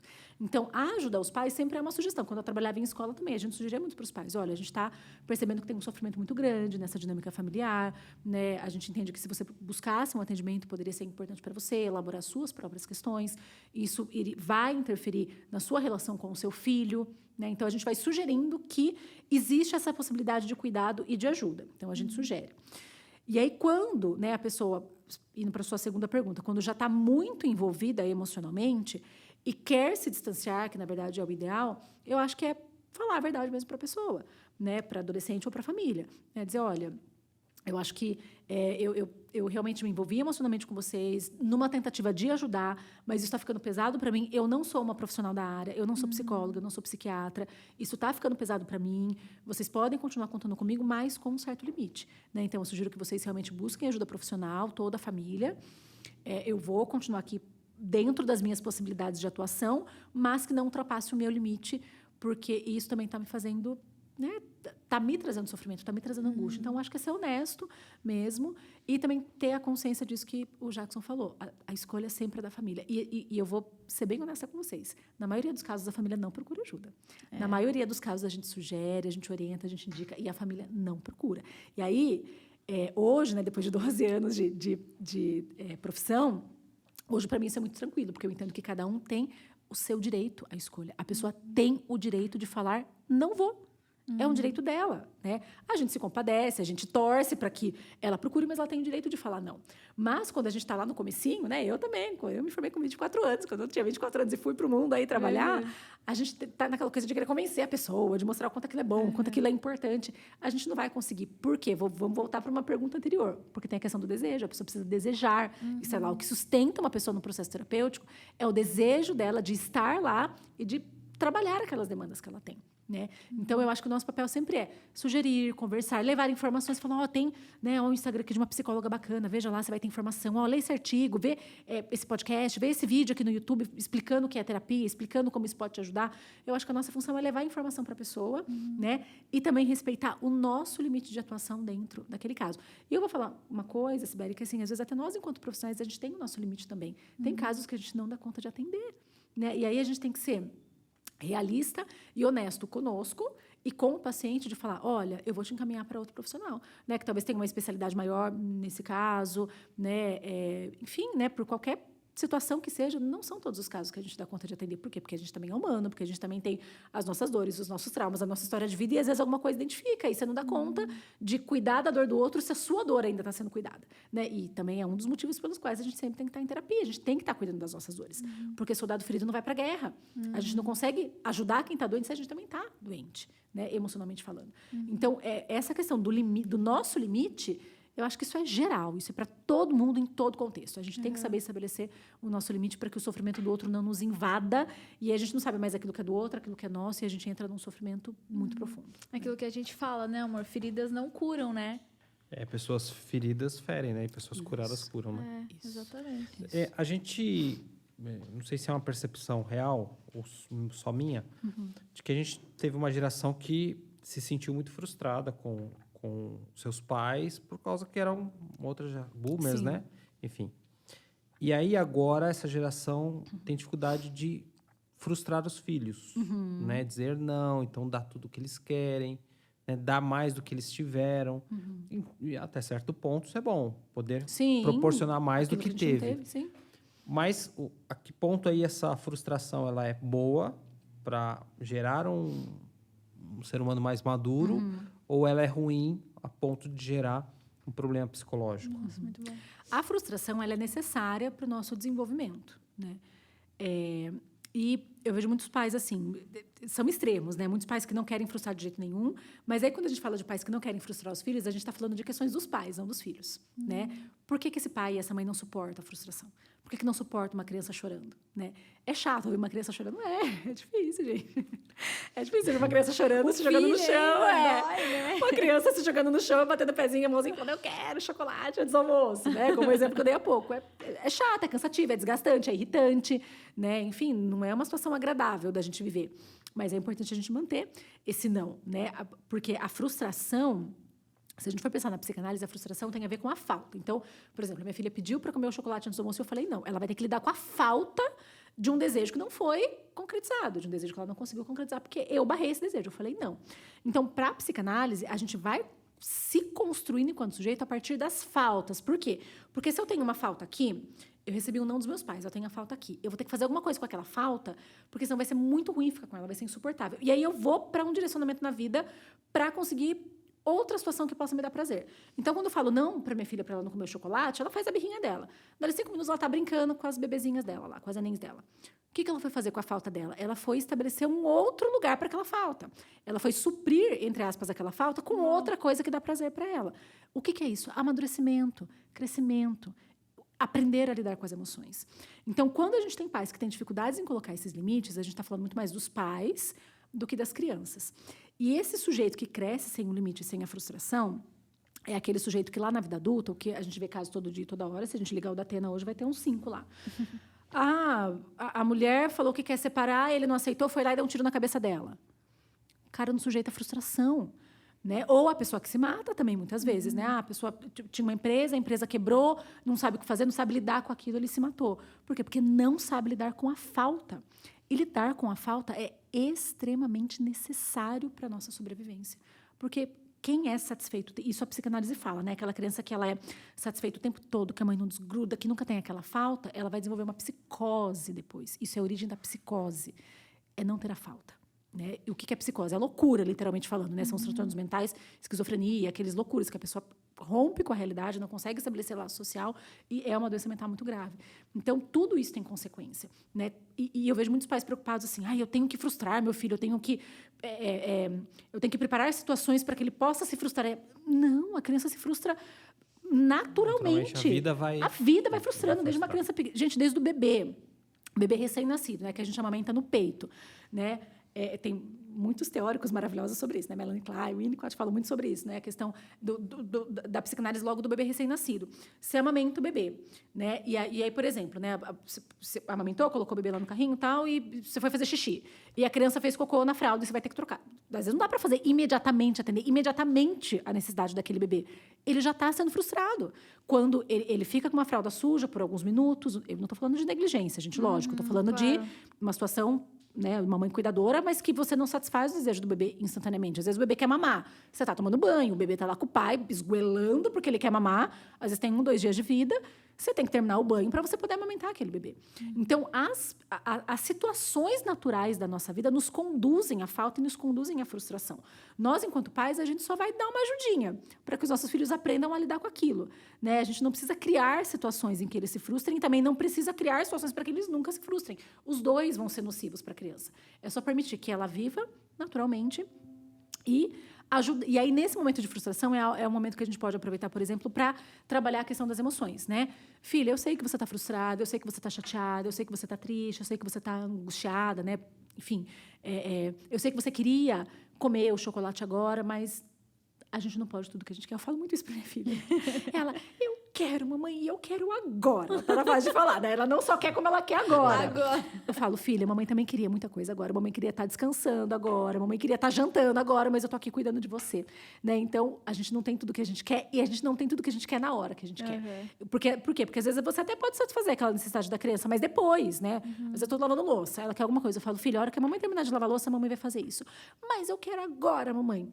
Agora a mamãe não pode fazer. Ou você espera no momento que a mamãe puder fazer, ou a gente parte para outra possibilidade, né? Então, ensinar a criança a lidar com as frustrações, ensinar a criança a lidar com a questão do tempo, com a questão do imediatismo, com a questão da falta, isso é muito importante. Porque senão é aquela criança adulto que faz birra, né? A gente conhece muito, né? Adulto que faz birra é aquela criança que fez a birra e que sempre teve a sua necessidade atendida de maneira imediata e nunca passou pela frustração. É o adulto que faz birra. Sim. E o resultado dessa psicose pode ser o suicídio? Sim. Transtornos mentais, o índice, né, de pessoas que se suicidam a partir é um dos fatores de risco, um dos mais importantes. A partir de transtornos mentais é muito alto. Eu até esqueci de falar, um outro fator de risco para o suicídio é quando já tem histórico de suicídio na família. Então, se tem né, sempre que chega uma pessoa para mim assim com pensamentos, ideações suicidas, eu pergunto, tem algum histórico de suicídio na sua família? Geralmente tem. Na maioria dos casos tem. Né? E aí, por que isso? Tem a questão espiritual, né? Mas tem também a questão de que a gente vai reproduzindo de maneira inconsciente ciclos de comportamentos. Né? Então, é muito comum, né? Minha avó sofria violência doméstica, minha mãe sofre violência doméstica, eu caso com um homem que bate em mim. Né? Esses ciclos de comportamento eles vão se reproduzindo de maneira inconsciente. Por quê? Por muitos motivos, né? Do ponto de vista emocional, mas também por um desejo de reparação, muitas vezes, né? Minha mãe casou com um homem que batia, eu vou casar, mas eu vou mostrar que comigo pode ser diferente. A gente acaba caindo na cilada de repetir aquilo lá. Então, famílias que têm históricos de suicídio também têm muita probabilidade, isso é estatística, né? Tem muita probabilidade de que haja suicídio nas próximas gerações. Assim como vício em álcool, em drogas tudo também? Tudo. Vício em álcool, em drogas, situações de negligência, abandono, rejeição, aborto, violência, estupro. Esses comportamentos eles são reproduzidos aí em ciclos de maneira inconsciente. Como é que a gente rompe com esses ciclos? Quando esses comportamentos vêm à consciência. E como é que vem a consciência? Terapia. Né? Então, é muito comum. Eu atendo muitas pessoas assim, né, com gerações de histórico de adultério na família. Né? Avô era promíscuo, pai era promíscuo, ele, né, também era. E aí, quando vem para a terapia, ele consegue entender de onde vem esse ciclo e ele consegue romper. Né? Porque a consciência ela nos traz esse poder de escolha. A partir do momento que eu tenho consciência, eu posso escolher em fazer ou não. Quando eu tenho consciência, eu não tenho escolha, eu só reproduzo aquilo que já está posto, né, na minha dinâmica familiar. Quando eu tenho consciência, eu falo, olha, eu tenho a possibilidade de falar não. E aí, se eu desejar falar não, eu falo não para aquele comportamento. Então, todos esses comportamentos, né, todos esses vícios, enfim, tudo isso está relacionado com reprodução inconsciente de ciclos geracionais de comportamentos. Isso que seria o comportamento aprendido? Que é quando a pessoa acaba repetindo aquilo que ela viveu ali, né? Isso. É que o comportamento aprendido é de outra linha da psicologia, é mais da TCC, mas é isso mesmo. É o comportamento aprendido, é isso mesmo. É aquilo que ela viu, aquilo que ela experienciou e aquilo que ela teve como referência, né? Às vezes ela até não quer repetir, Isso, mas se mas vê é inconsciente, repetindo. sim. Né? E aí, olha como é importante a nossa função de pais, né, de casal. A primeira referência que a criança tem de homem e de mulher são os pais. É o pai e a mãe, né? A primeira referência que a criança tem de relacionamento é o casamento dos pais, é a relação dos pais. Isso é muito importante, por isso que a gente vai repetindo, né? E é tão interessante, isso é tão interessante. Durante o tempo que eu trabalhei no CRES em Barueri, um dos públicos que a gente atendia eram mulheres vítimas de violência doméstica, né? Que sofriam violência física dos companheiros. Muitas delas não entendiam que aquilo era violência, era crime, porque elas cresceram vendo o pai batendo na mãe. Aquilo era comum. Normal. E aí a gente falava, mas você não quer fazer um boletim de ocorrência? Por quê? Um boletim de ocorrência? Você está sendo vítima de um crime, violência doméstica é crime. Como assim? Elas não tinham essa consciência, né, de que... Porque um meio, né, não só os pais, mas assim, todo o meio, toda a comunidade. Claro que a gente está falando aí de pessoas vulneráveis, pobres, né, pessoas vulneráveis que viviam em situações muito delicadas, de pobreza, de fome, de desemprego, tudo isso. Naquela época era esse público que a gente atendia. Elas não tinham nem sequer a consciência, né, de que o que elas estavam vivendo era uma situação de violência, era crime, podia fazer um BO, podia pedir uma medida protetiva, podia se separar daquele homem, fazia parte do contexto. E assim é com tudo, né? Por exemplo, uso de álcool. Quantas pessoas, né, utilizam álcool e acham que é normal, que é natural, você todo dia ficar bêbado, você cair de bêbado, né? Você consumir uma quantidade muito grande de álcool, cigarro, drogas. Então, esses comportamentos aprendidos, eles vão se reproduzindo e a pessoa sequer tem consciência de que aquilo não é natural, não é esperado. O próprio suicídio, quando a gente fala de suicídio, o suicídio ele é completamente antinatural. Né? É um comportamento antinatural. Por quê? Porque todo o nosso cérebro foi feito para o instinto de sobrevivência. Se a gente for olhar toda a história da humanidade, né? Se a gente está aqui, se eu estiver aqui conversando com vocês e eu perceber uma cobra ali, eu vou sair correndo, eu vou gritar. Por quê? Porque eu quero viver, eu não quero que aquela cobra me pique e morrer. Né? Só que isso é automático do nosso cérebro. Em milésimos de segundos, a gente tem esses reflexos, né, automáticos, porque é um instinto de sobrevivência. Então, quando a gente está doente, o que a gente vai? Vai no médico, né? A gente vai no médico para saber o que é, para tomar o remédio, fazer o tratamento e sobreviver. Então, quando a gente fala de suicídio, a gente está falando de um nível de sofrimento insuportável. A gente está falando de um nível de sofrimento extremo, porque a morte, né? Né? Esse auto-homicídio, ele não é natural. O natural do ser humano é um instinto à sobrevivência. Então, se a pessoa chega a pensar em se matar, é o extremo do sofrimento. Existe uma época do ano que tem mais, por exemplo, frio, ou isso é lenda? Então, tem pesquisas em outros países, não aqui no Brasil. Em países em que a maior parte do ano, Londres, por exemplo, é um país onde a maior parte do ano é nublado, não tem sol. Né? Tem um índice de suicídio grande. Japão também, eu já ouvi falar que tem um índice de suicídio grande. Tem estudos que...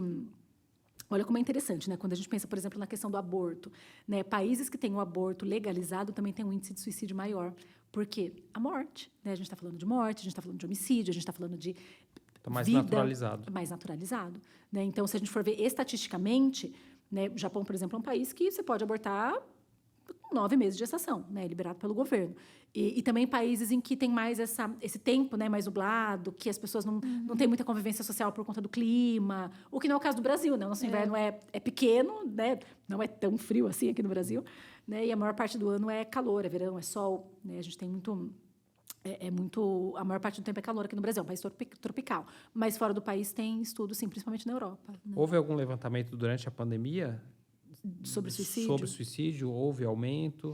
Então, houve os estudos recentes, especificamente em relação ao suicídio, não teve alteração nas estatísticas, né?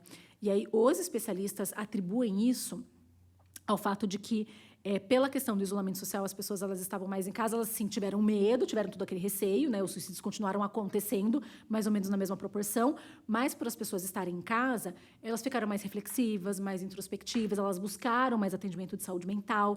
Então, eles atribuem, né? A hipótese é de que tenha dado uma equilibrada, não tenha aumentado o número de suicídio por conta disso, né? Esse isolamento ele trouxe uma maior percepção individual e também mais contato com a família, diminuir a questão de trabalho, então eles atribuem a isso.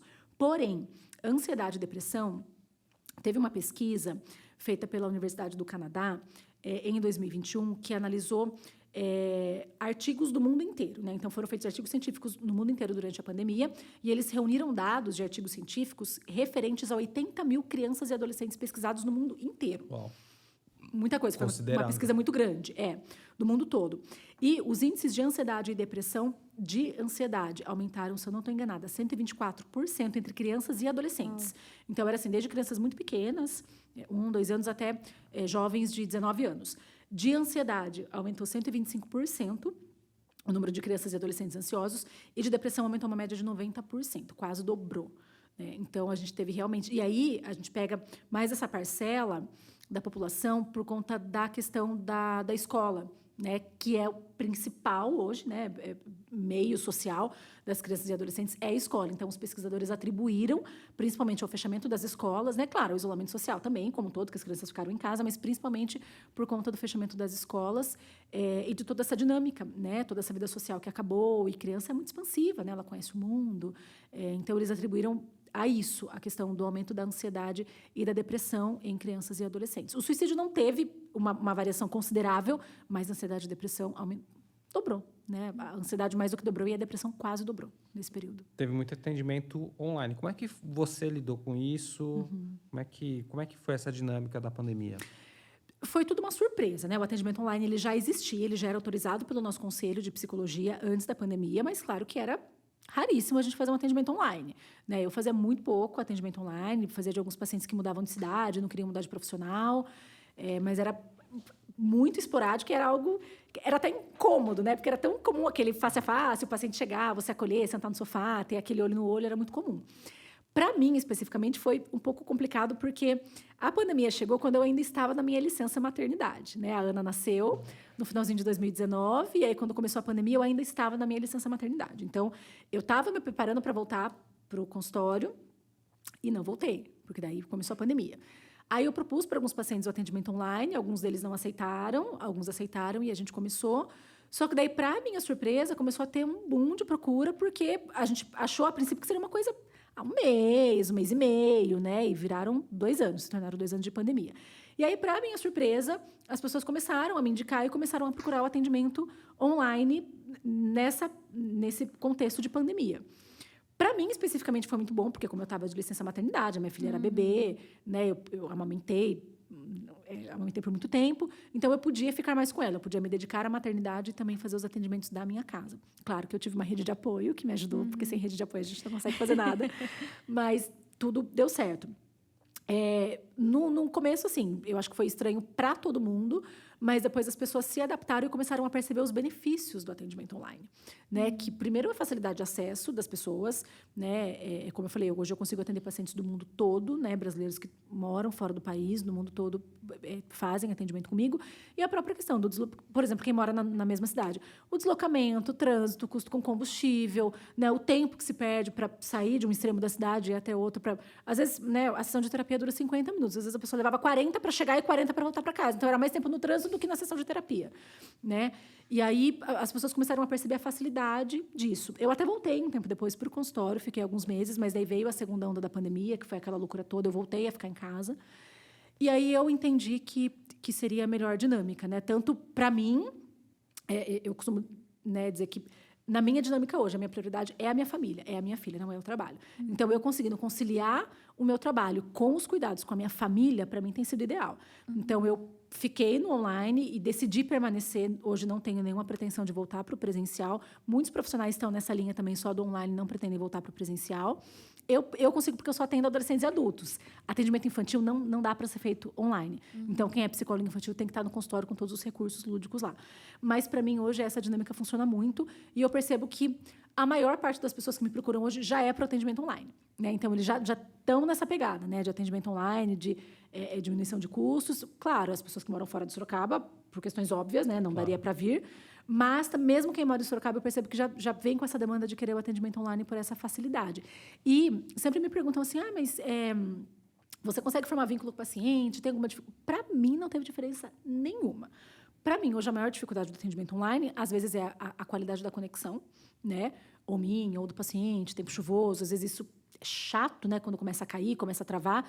Isso é um problema real, mas que, enfim, dá para resolver. E, para mim, uma dificuldade que eu tenho é que a gente consegue ver só o rosto do paciente. Né? E assim, para o contexto da psicanálise faz parte da gente ver o paciente como um todo, a maneira como ele senta, né? Os trejeitos, a maneira como ele se comporta, enfim. Isso é interessante, é importante. Então, a gente consegue ver só, por exemplo, né, algum paciente que tem demanda de obesidade, um paciente que chega lá para fazer uma cirurgia bariátrica, você vê só o rosto do paciente, você não consegue nem ter noção, né, de como é que está a questão corporal. Mas eu não acho que sejam limitações, eu acho que são algumas pequenas dificuldades, mas que de maneira alguma limitam ou restringem o atendimento. E eu acho que o atendimento online consegue chegar a muito mais pessoas do que o presencial. Então, eu acho que é um privilégio para nós que somos profissionais termos essa ferramenta, né? Aí, depois que também o atendimento online ele ficou mais disseminado por conta da pandemia, o Conselho de Psicologia nos deu várias orientações, nos respaldou em relação a isso. E hoje a gente tem, né, praticamente todos os profissionais que eu conheço, atendendo as duas modalidades, online e presencial, e alguns, como eu, que foram só para online por entenderem que pode otimizar o trabalho. Diminui custo também, né, para nós que somos profissionais, de aluguel de sala, material, combustível, tudo isso, secretária, Nossa, tudo isso, né, o cafezinho, tudo. A água, né? A água, o cafezinho, a bolachinha, né, a manutenção do ar-condicionado, tudo diminui muito custo, então você consegue até regular um pouco o valor da sua sessão, negociar um pouco mais com o paciente o valor da sua sessão por não ter todos esses custos, né, apesar de que o valor da sessão ele é atribuído à qualidade do profissional, a quanto a gente estuda, tudo isso, mas é fato que você diminui no custo, claro que você dá, por exemplo, para fazer um reajuste menor, né, ao longo do tempo. Então, viabilizou muitas pessoas que não tinham acesso, puderam ter a partir do atendimento online, né? Então, isso foi muito bom. E qual que é a diferença, Ju? Psicólogo, psicanalista e psiquiatra? Porque a gente falou, né, dos três aqui. Mas qual que é a diferença e quando que a gente indica cada um, Procura um né? outro. E do coach. Porque tem esse... Gente, não me coloque em maus lençóis. Tá, vamos ficar na pergunta da Vamos lá. Cisele. Bom, o psiquiatra, ele tem formação em medicina, né? Ele é um médico que fez uma especialização, uma residência em psiquiatria. É um profissional da saúde mental, que ele é capacitado e especializado para administrar medicações, coisa que o psicólogo e o psicanalista não podem. Então, o psiquiatra, ele é médico, né? Ele busca um CID, ele busca dar um diagnóstico para aquele paciente e acompanha. Que é o CID? CID CID é o Código Internacional de Doenças, que é aquele manual que eu falei para vocês. Mas o que é o CID? No final do atestado médico, qualquer médico, tá? Qualquer especialidade, ele coloca lá CID da pessoa para descrever qual é a classificação da doença da pessoa. Então, por exemplo, a gente vai levar um atestado no trabalho, o CID, dor de estômago, dor de cabeça, enxaqueca, e também tem o CID de transtornos mentais. Então, o CID é o nosso diagnóstico. Então, o psiquiatra ele faz esse diagnóstico e ele dá a medicação e acompanha como essa medicação vai fazer o efeito no paciente. Nós que somos psicólogos, a nossa formação é em psicologia, então nós fazemos 5 anos de faculdade de psicologia. O nosso trabalho se dá pela escuta do paciente, pela palavra, então a gente não pode prescrever remédio, a gente não pode usar outras técnicas que não sejam esse acolhimento dentro do consultório. O psicanalista, ele não precisa ter uma formação em psicologia. Qualquer pessoa pode fazer um curso de psicanálise. Então, eu, por exemplo, eu não sou psicanalista, eu sou psicóloga que atuo na psicanálise. Eu tenho uma especialização em psicanálise clínica. Então, a minha profissão é psicóloga e eu atuo com a psicanálise. O psicanalista, ele não precisa nem ter formação superior e nem ter uma formação em psicologia ou qualquer área da saúde mental ou saúde. É uma pessoa que pode fazer um curso de psicanálise e aí ele se torna apto, a partir desse curso, para atender pessoas. Qual é a grande questão ou a grande crítica que a gente faz em relação a isso? Eu acho que profissionais bons e ruins tem em todas as áreas. Tem psiquiatras bons e ruins, psicólogos bons e ruins, psicanalistas bons e ruins. É que a profissão de psicanalista não é regulamentada. Não tem um conselho que regulamente. Então, por exemplo, o médico tem um CRM. Se ele cometer uma falta ética, alguma coisa, ele vai ser investigado, avaliado, ele pode ser cassado, pode sofrer uma sanção penal por conta disso. Nós, psicólogos, temos o nosso Conselho Federal de Psicologia e o Conselho Regional de Psicologia. A psicanálise, né, os psicanalistas não têm um conselho que possa regulamentar a profissão. O que isso abre brecha? Para picareta, né? Por quê? Porque se ele fizer alguma coisa, ele não vai sofrer punição. Pode sofrer uma punição legal, entrar com processo, mas não dentro de um conselho de ética da psicanálise. Assim como, por exemplo, o coach. A grande questão do coach é essa. A pessoa também não precisa ter uma formação superior para poder atuar como coach e não tem um conselho que regulamente essa profissão. Então, isso abre muitas brechas e muitas portas para que pessoas mal intencionadas possam atuar e trabalhar com a vida de outras pessoas. Isso é muito sério. Sim. Né? Isso é muito sério. Eu vejo a minha profissão como algo de muita responsabilidade. Né? Eu meço muito as palavras daquilo que eu vou falar para os meus pacientes, porque isso pode trazer consequências tão sérias que a gente não tem nem noção de como reverbera aquilo que a gente fala para uma outra pessoa. Né? Então, eu acho que a gente tem que ter muito esse cuidado. E aí, os conselhos... E eu não estou dizendo também que os conselhos são perfeitos e que nada acontece. Claro que acontece, mas que é uma maneira de regulamentar e de fiscalizar esses profissionais, dar mais segurança, isso com certeza dá. Né?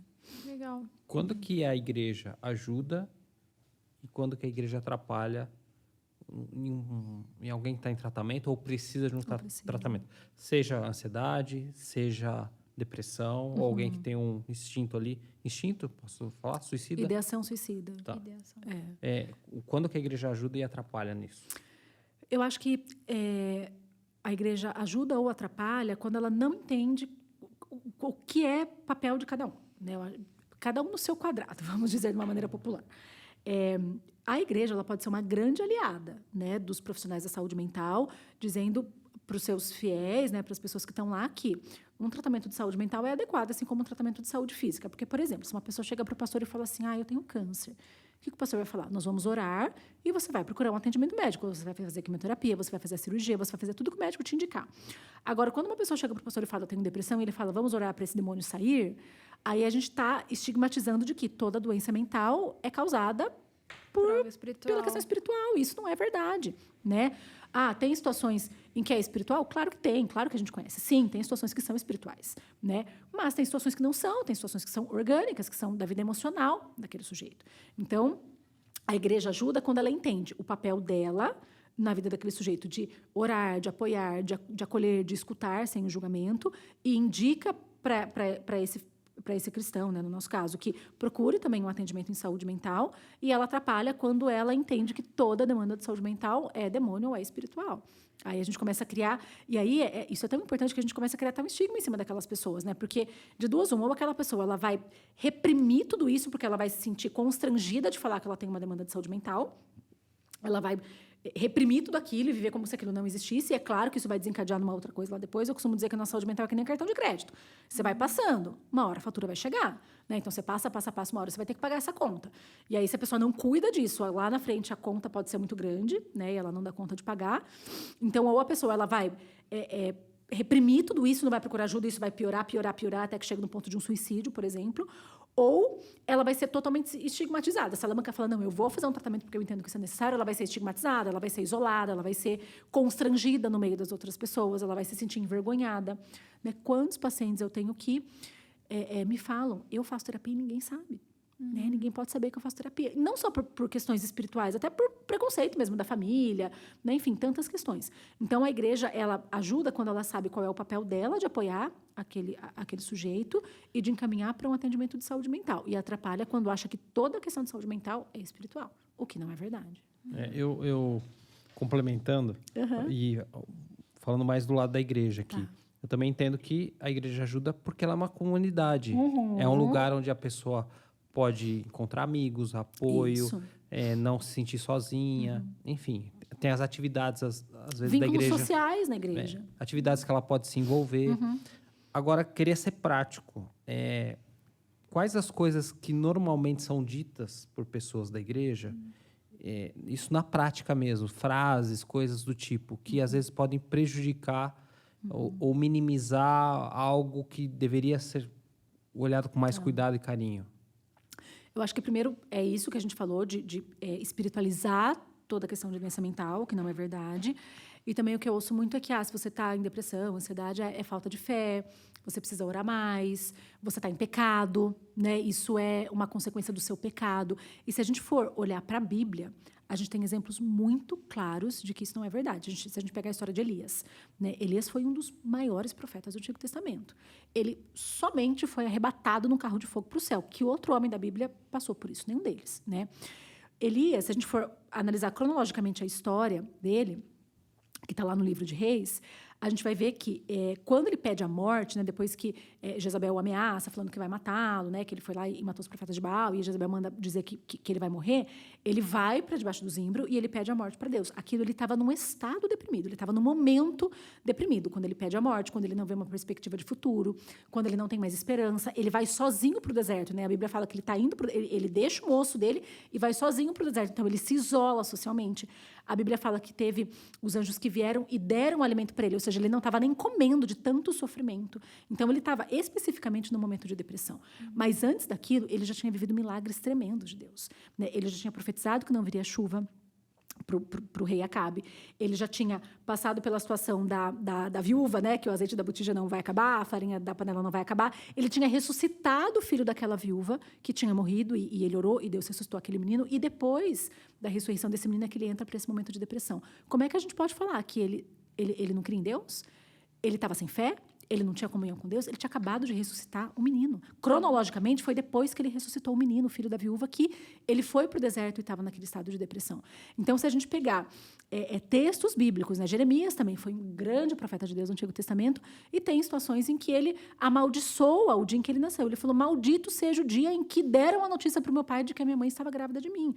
Né? Por quê? Porque ele desejava na alma dele a morte. Davi foi muito perseguido, né, pelos seus opositores, pelos seus inimigos, e também em Salmos, se eu não estou enganada, Salmo 55 é um salmo em que ele começa a se lamentar e ele fala, né, Senhor, meu coração está dorido e a minha alma se abate dentro de mim. Ele estava completamente deprimido. Mas aí já no Salmo 56, no versículo 4, ele fala assim, mas eu, quando estiver com medo, confiarei em ti.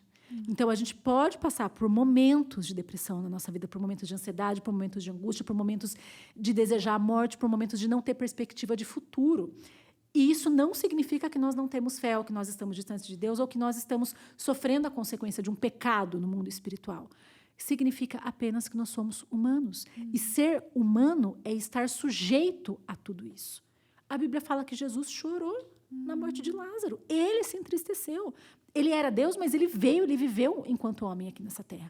Então, enquanto homens que nós somos, nós estamos sujeitos a passar por essas variações de emoções, por momentos de vulnerabilidade emocional, por momentos de luto, por momentos de depressão.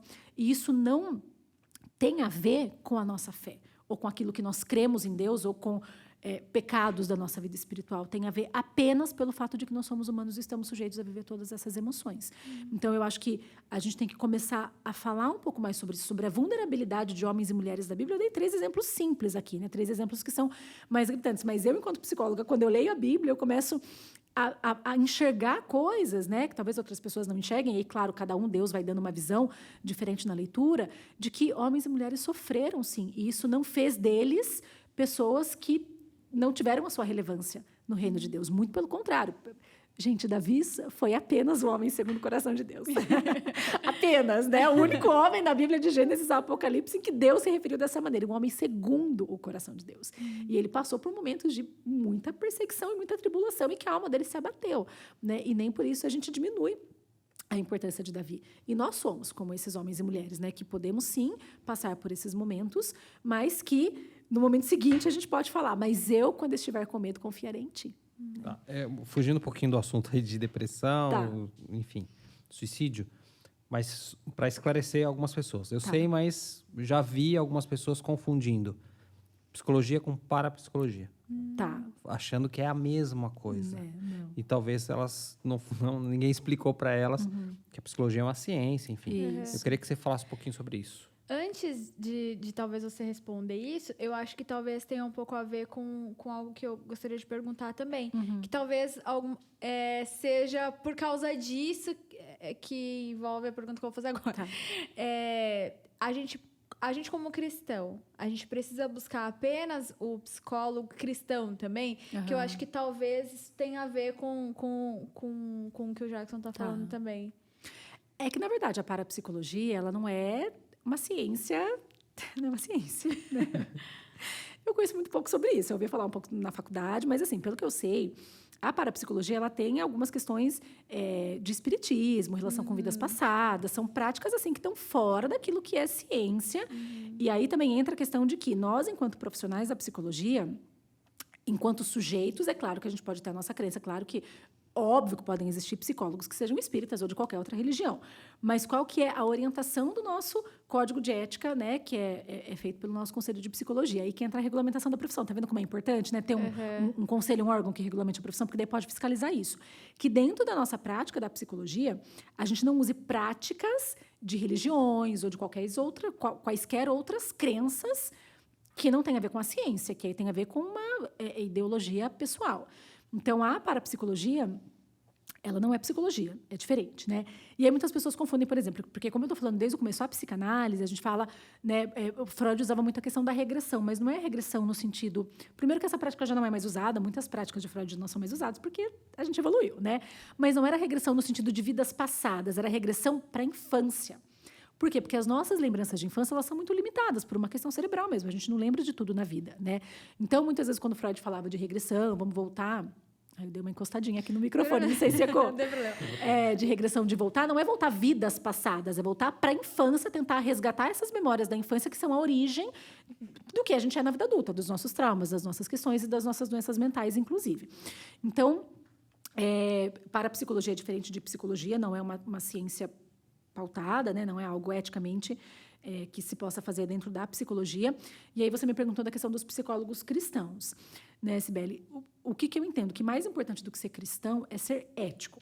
O profissional que ele é ético, né, que ele segue o código de ética, que ele é um profissional comprometido, que ele é um profissional que atua pautado naquilo que a psicologia nos fala, ele deve respeitar qualquer crença que seja daquele sujeito. E entender que aquilo que o sujeito está falando faz parte da vida dele como qualquer outra coisa. Eu já ouvi muito, assim, eu já ouvi de muitos profissionais da psicologia, né, que Deus é um delírio, porque tem autores que falam isso, né, da filosofia, Foucault, enfim, todo esse pessoal aí, inclusive da psicanálise. Freud, ele era judeu, mas ele morreu ateu, né, então, eu acho que talvez por ele ser o pai da psicanálise, muitas pessoas falam, não pode misturar uma coisa com a outra, mas isso é inerente ao ser humano, a espiritualidade é inerente ao ser humano, né? Nós somos seres espirituais, isso é inerente, independente da religião especificamente que cada pessoa siga, e isso faz parte da vida da pessoa, né? Então, a gente tem que acolher aquele sujeito na fala dele, por exemplo, né? Uma pessoa fala para mim, hipoteticamente, se eu não fosse cristã, né, eu enquanto psicóloga, uma pessoa fala que teve uma revelação de Deus ou que foi, né, num centro espírita e recebeu uma palavra lá de um espírito, eu jamais posso criticar a pessoa, ou apontar a pessoa, ou dizer que isso é errado, ou dizer que ela não deve fazer, ou julgar a pessoa, ou ridicularizar a pessoa, como eu já vi, gente, profissionais fazerem, né? É a crença da pessoa e faz parte da constituição daquele sujeito. Então, para profissionais, para pacientes cristãos, as pessoas me perguntam muito isso, né? Procure um profissional que seja de confiança, que seja ético, ainda que ele não seja cristão. Se ele for ético, ele vai te acolher nas suas demandas, independente da fé que você professar, né? E tem muitos profissionais, tem muitos profissionais que são, né, que praticam outras religiões, mas que conseguem acolher nesse contexto. Agora, se a pessoa, né, ela fica em dúvida, ela é insegura, tem algumas igrejas, algumas religiões que são realmente um pouco mais rígidas, se você se sentir mais à vontade com um profissional cristão, procure, eu acho que isso não tem problema, né? Como pessoas espíritas procuram profissionais espíritas, eu acho que isso não é um problema, eu não vejo isso como um problema, ou como algo grave, ou como algo que deva impedir que a pessoa tenha acesso ao profissional. Né? Como eu falei, por exemplo, se é um homem que quer trabalhar a vida sexual dele com a esposa, se ele sente mais à vontade com um homem, procura um psicólogo homem. Né? Se sente mais à vontade com uma mulher, procura uma mulher. Se quer uma pessoa mais velha, minha mãe que fala, né? Essas psicólogas jovenzinhas aí, eu acho que elas não entendem nada. Eu quero uma mais experiente. Aí a psicóloga dela já é mais velha, né? Então, cada pessoa aí vai se adaptar ou se adequar a um tipo de profissão. O importante é que haja vínculo e que haja essa confiança e essa ética para que o trabalho possa acontecer. Até porque, sem a ética, às vezes o próprio cristão, o psicólogo é cristão, mas ele não é ético, né? Isso. Então, a ética realmente é importante, porque ele pode ser cristão e não ser ético. E Sim, pode não ser cristão e ser ético, respeitando ali Isso. o paciente. Porém, para um cristão que está numa sessão ali de terapia, em que momento que ele percebe que um profissional não é ético? Não está sendo ético. Não está sendo ético ali com a religiosidade, com a fé dele. Eu acho que é quando ele começa a confrontar, mas aí a gente percebe que é um confronto não no contexto da análise, mas no contexto pessoal. Por exemplo, sabe algo que é muito comum? É quando, por exemplo, o paciente fala assim, eu estou namorando e eu não tenho vida sexual ativa com meu namorado porque nós vamos nos guardar para depois do casamento. Aí o psicólogo pode falar, mas você está se privando do seu prazer, você está Você está se deixando levar por um contexto social em que você vive, isso é influência do contexto social que você vive. Ou seja, o psicólogo ele invalida o desejo daquele paciente. E se ele quiser casar virgem, e se ele quiser se abster de ter uma vida sexual antes do casamento? Você percebe? Então, esse confronto não é não está dentro do contexto da análise. Por quê? Porque o paciente ele não está, por exemplo, relatando um sofrimento em relação a isso. Eu não tenho relação sexual com a minha namorada, mas isso me traz um extremo sofrimento. Então, não é o objeto da análise naquele momento. Ele só está comentando, então, eu namoro e eu e minha namorada ou meu namorado não vamos ter relação sexual antes do casamento. E aí o psicólogo pega daquilo para confrontá-lo, mas no contexto que é o que ele acha, não está dentro do contexto da análise. Então, aí a gente pode perceber que tem, sim, né, algo que está fugindo um pouco da ética, porque isso não é ético. Você questionar uma decisão pessoal do sujeito com a qual ele está convicto e não está apresentando sofrimento, isso não é nem contexto de análise. Porque o que é contexto? O que traz sofrimento para o sujeito. Né? Se aquilo não traz sofrimento, não é demanda. E se o sofrimento está dentro de algo que é conforme algo cristão que ele acredita? A gente pode trabalhar, mas não necessariamente contestando a fé. A fé.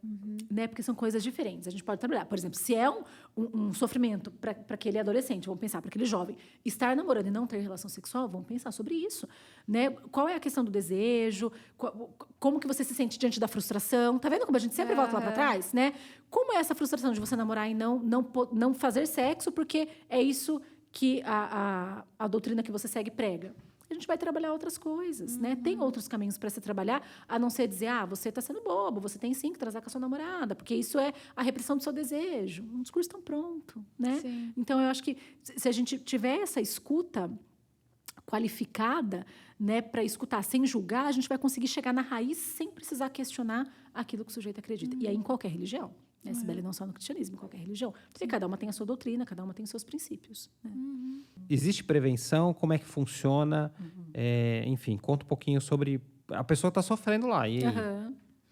Eu acho importante a gente falar isso, né? Porque as pessoas entendem que o suicídio é algo sem solução. Né? Então, a pessoa ela quer se matar, ela vai se matar e não tem nada que possa auxiliá-la nesse sentido, nem algo que a gente possa fazer para prevenir. Eu entendo que prevenção...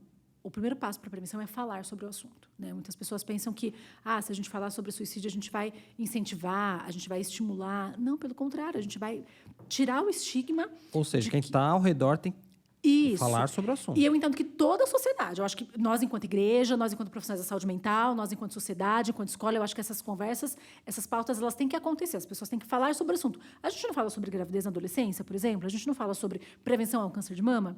Então, isso tem que ser falado na sociedade como um todo, né? Primeiro passo, comunicar, falar. Permitir que as pessoas falem, permitir que as pessoas tirem dúvida a respeito disso em todos os contextos sociais. Então, é uma maneira de prevenir. Uso de droga, por exemplo, como é que a gente previne o uso de droga? Falando sobre o uso de droga. Né? Então, a comunicação, a fala é algo muito poderoso em relação a isso. Quando a gente convive com pessoas que falam sobre isso, a gente tem que estar muito atento aos fatores de risco. Né? Então, por exemplo, eu convivo com uma pessoa que fala em suicídio o tempo todo. Então, é importante que eu tenha esse acolhimento em relação a ela, que eu possa ouvi-la sem julgá-la, que eu possa orientá-la a procurar um tratamento, dizer que aquilo tem solução, que existem saídas para aquele problema que ela apresenta, e não buscar, assim, dar soluções para aquilo, sabe? Se você fizer isso, vai resolver, se você fizer aquilo, vai resolver. Não, é dizer, olha, tem solução, né? Qual é a solução? Procura uma ajuda, procura um profissional que possa te orientar, procura um tratamento que possa te ajudar. Né? Eu acho que nós, enquanto pessoas, família, amigos, a gente tem que ter a consciência de que... Primeiro, nós temos que ter a consciência, né, de que tem solução para o problema daquela pessoa e que ela pode procurar ajuda especializada. Então, se a gente abrir espaços para discussão sobre o tema, tratar essa pessoa com amor e acolhimento e orientá-la a procurar uma ajuda profissional, entender que uma ajuda profissional, acreditar que uma ajuda profissional pode auxiliá-la naquele contexto, a gente vai estar prevenindo muita coisa, né? Vai estar dando abertura para que as pessoas possam falar sobre isso e prevenir o assunto. E aí, às vezes, me perguntam assim, mas a pessoa... Ela está na minha frente, ela está com uma faca, ela está com uma arma, ela está dizendo que vai se matar, ela está em cima de um prédio, está dizendo que vai se matar. Né? O que eu faço nesse momento? É muito difícil, né? Eu nunca passei por uma situação dessas, graças a Deus, espero não passar, mas é realmente muito difícil. Mas aí eu acho que a gente volta para a questão da empatia, do acolhimento, né? Você falar, conversar com a pessoa, se propondo a ajudá-la, não julgando, não dizendo, isso é bobagem, para com isso, né? Ou oferecendo soluções prontas para o problema que ela está apresentando naquele momento. Sei lá, vou me matar porque a minha mulher foi embora e me deixou. Né? Imagina, você é jovem, você vai conseguir outra esposa. Isso não convence a pessoa. Né? Pelo contrário, isso pode causar mais angústia ainda na pessoa. Então, é dizer, olha, eu entendo o seu sofrimento, eu entendo a sua dor, mas se você quiser, a gente pode conversar, a gente pode buscar alguma ajuda para você, né, naquele momento iminente que a pessoa realmente está ameaçando fazer algo contra a vida. E, claro, chamar ajuda o mais rápido possível, né, tentar mandar uma mensagem, e aí ajuda a gente, eu digo, polícia, bombeiro, ambulância, né, profissionais que realmente possam estar lá naquele momento, ou familiares que possam ir ajudar, né, a pessoa naquele momento. Isso eu já estou falando de uma situação iminente, né, e não é mais a prevenção, é uma situação iminente, mas também dá para fazer alguma coisa para evitar que aquela pessoa... E, para concluir esse assunto, se porventura a pessoa chegar a cometer o suicídio, né, se acontecer uma situação infeliz dessa, não se sentir culpado, né, porque, como a gente está falando, a decisão cabe à pessoa. A pessoa escolheu isso, a pessoa decidiu por isso. E aí não tem culpados. Eu me separei do meu marido e ele se matou. Ele não se matou por conta do divórcio. Ele se matou porque ele escolheu. É triste falar isso, parece até cruel a gente falar, mas na saúde mental é assim que funciona, né? Ele fez uma escolha, ele não deu conta daquela dor, ele tinha opções, mas ele não deu conta. Então, não dá para a gente dizer, se matou porque separou da mulher, porque o filho deu um desgosto. A gente ouve muito isso, né? O filho deu desgosto para o pai se matou. Não, né? É uma escolha daquele sujeito. É triste, é difícil a gente pensar dessa maneira, mas não dá para colocar culpados quando, infelizmente, essa situação não pôde ser prevenida e não deu tempo de ninguém tirar aquela pessoa daquela situação. Uma dúvida que eu sempre tenho tem alguém lá em iminência de se suicidar e aí vem alguém ali, consegue pegar aquela pessoa ali na beira da ponte, enfim. Eu sempre fico pensando assim, poxa, resgatou, mas ela não vai querer voltar, se suicidar? Ou é uma coisa do momento ali que depois ela meio que cai em si?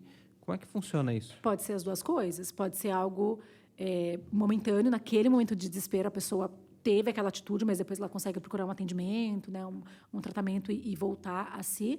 Mas tem pessoas que têm diversas tentativas de suicídio. Eu conheço muitos casos, né, de pessoas que tentaram suicídio de diversas formas e diversas vezes. Então, por isso que o adequado... O ideal seria, né? A gente nem sempre consegue, mas o ideal seria que essa pessoa estivesse em tratamento. Uma tentativa de suicídio ou falas com de suicídio, a pessoa tem que ir para tratamento, né? Porque tem alguma coisa lá denunciando a impossibilidade daquela pessoa viver bem. Ela está denunciando que ela precisa de ajuda, né? Então, podem ser as duas situações. Aí, pessoas que têm tentativas recorrentes, né, de suicídio também, que é muito triste, a família tem que estar muito atenta. Tá.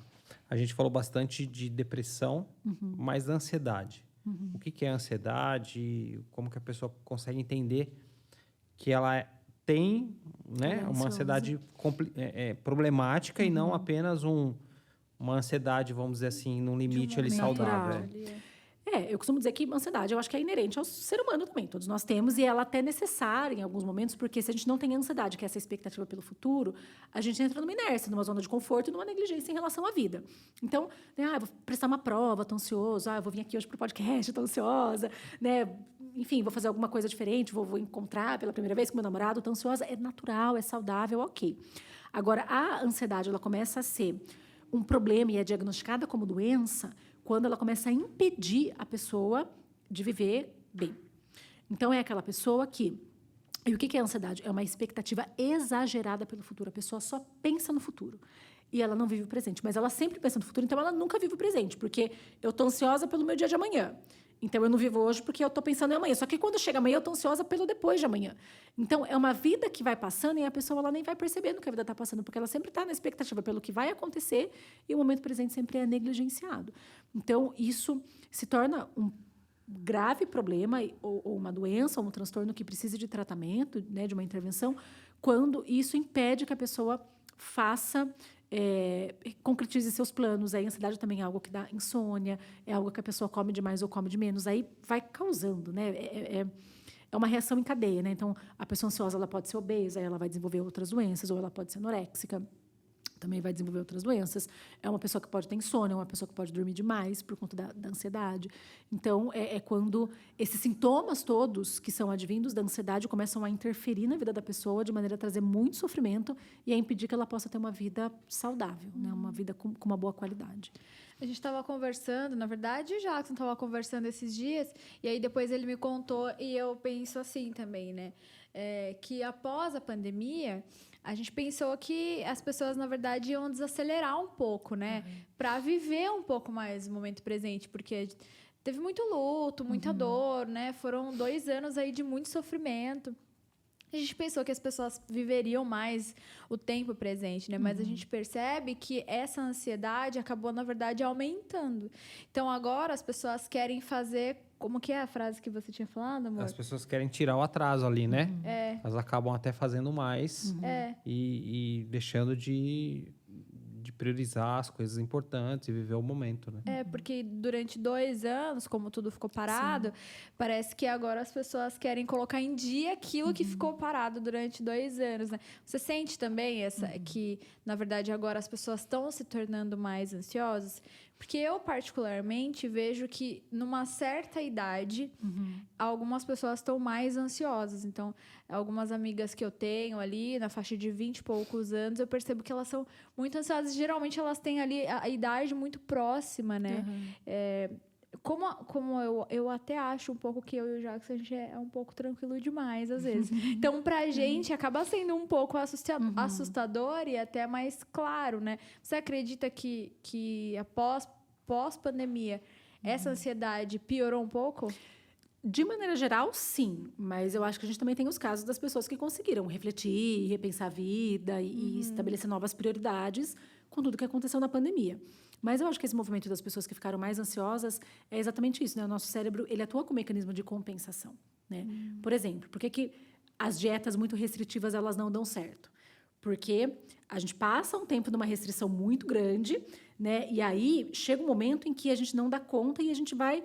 não, só hoje. Hoje eu vou comer um pouquinho, tal. E aí o nosso cérebro entra no movimento de compensação e aí eu como tudo aquilo que eu não comi naquele tempo de dieta restritiva e mais o que eu ainda vou querer comer no futuro, né? Então, quando a pandemia foi um momento de restrição muito grande em termos de convivência social. E aí eu percebo que muitas pessoas estão nesse movimento de compensação, né? De querer viver tudo, né? Tirar o atraso, querer viver tudo aquilo que elas não viveram antes. Eu acho uma pena, porque eu acho que se a gente não aprendeu nada nesses 2 anos, a gente sofreu à toa. Eu costumo dizer muitos para os meus pacientes, não deixe que o sofrimento seja à toa na sua vida. Aprenda o que ele quer te ensinar, né? Eu não estou dizendo que a gente tem que sofrer para aprender. Mas o sofrimento ele é inerente ao ser humano. Né? Então, já que a gente vai ter que sofrer, já que a gente vai ter que passar por situações dolorosas, vamos aprender com aquilo. Né? E eu vejo que muitas pessoas realmente aprenderam, né? Reviram alguns valores que tinham, mudaram alguns direcionamentos, começaram a trabalhar menos, deram mais prioridade para a família e para os filhos, né? Desejam aproveitar mais o momento presente, porque tantas pessoas se foram, né? E a gente não pode aproveitar. Mas eu também percebo que, infelizmente, a maioria está nesse movimento, nesse mecanismo de compensação, né? Que é o mecanismo de defesa do nosso cérebro para lutar contra o sofrimento.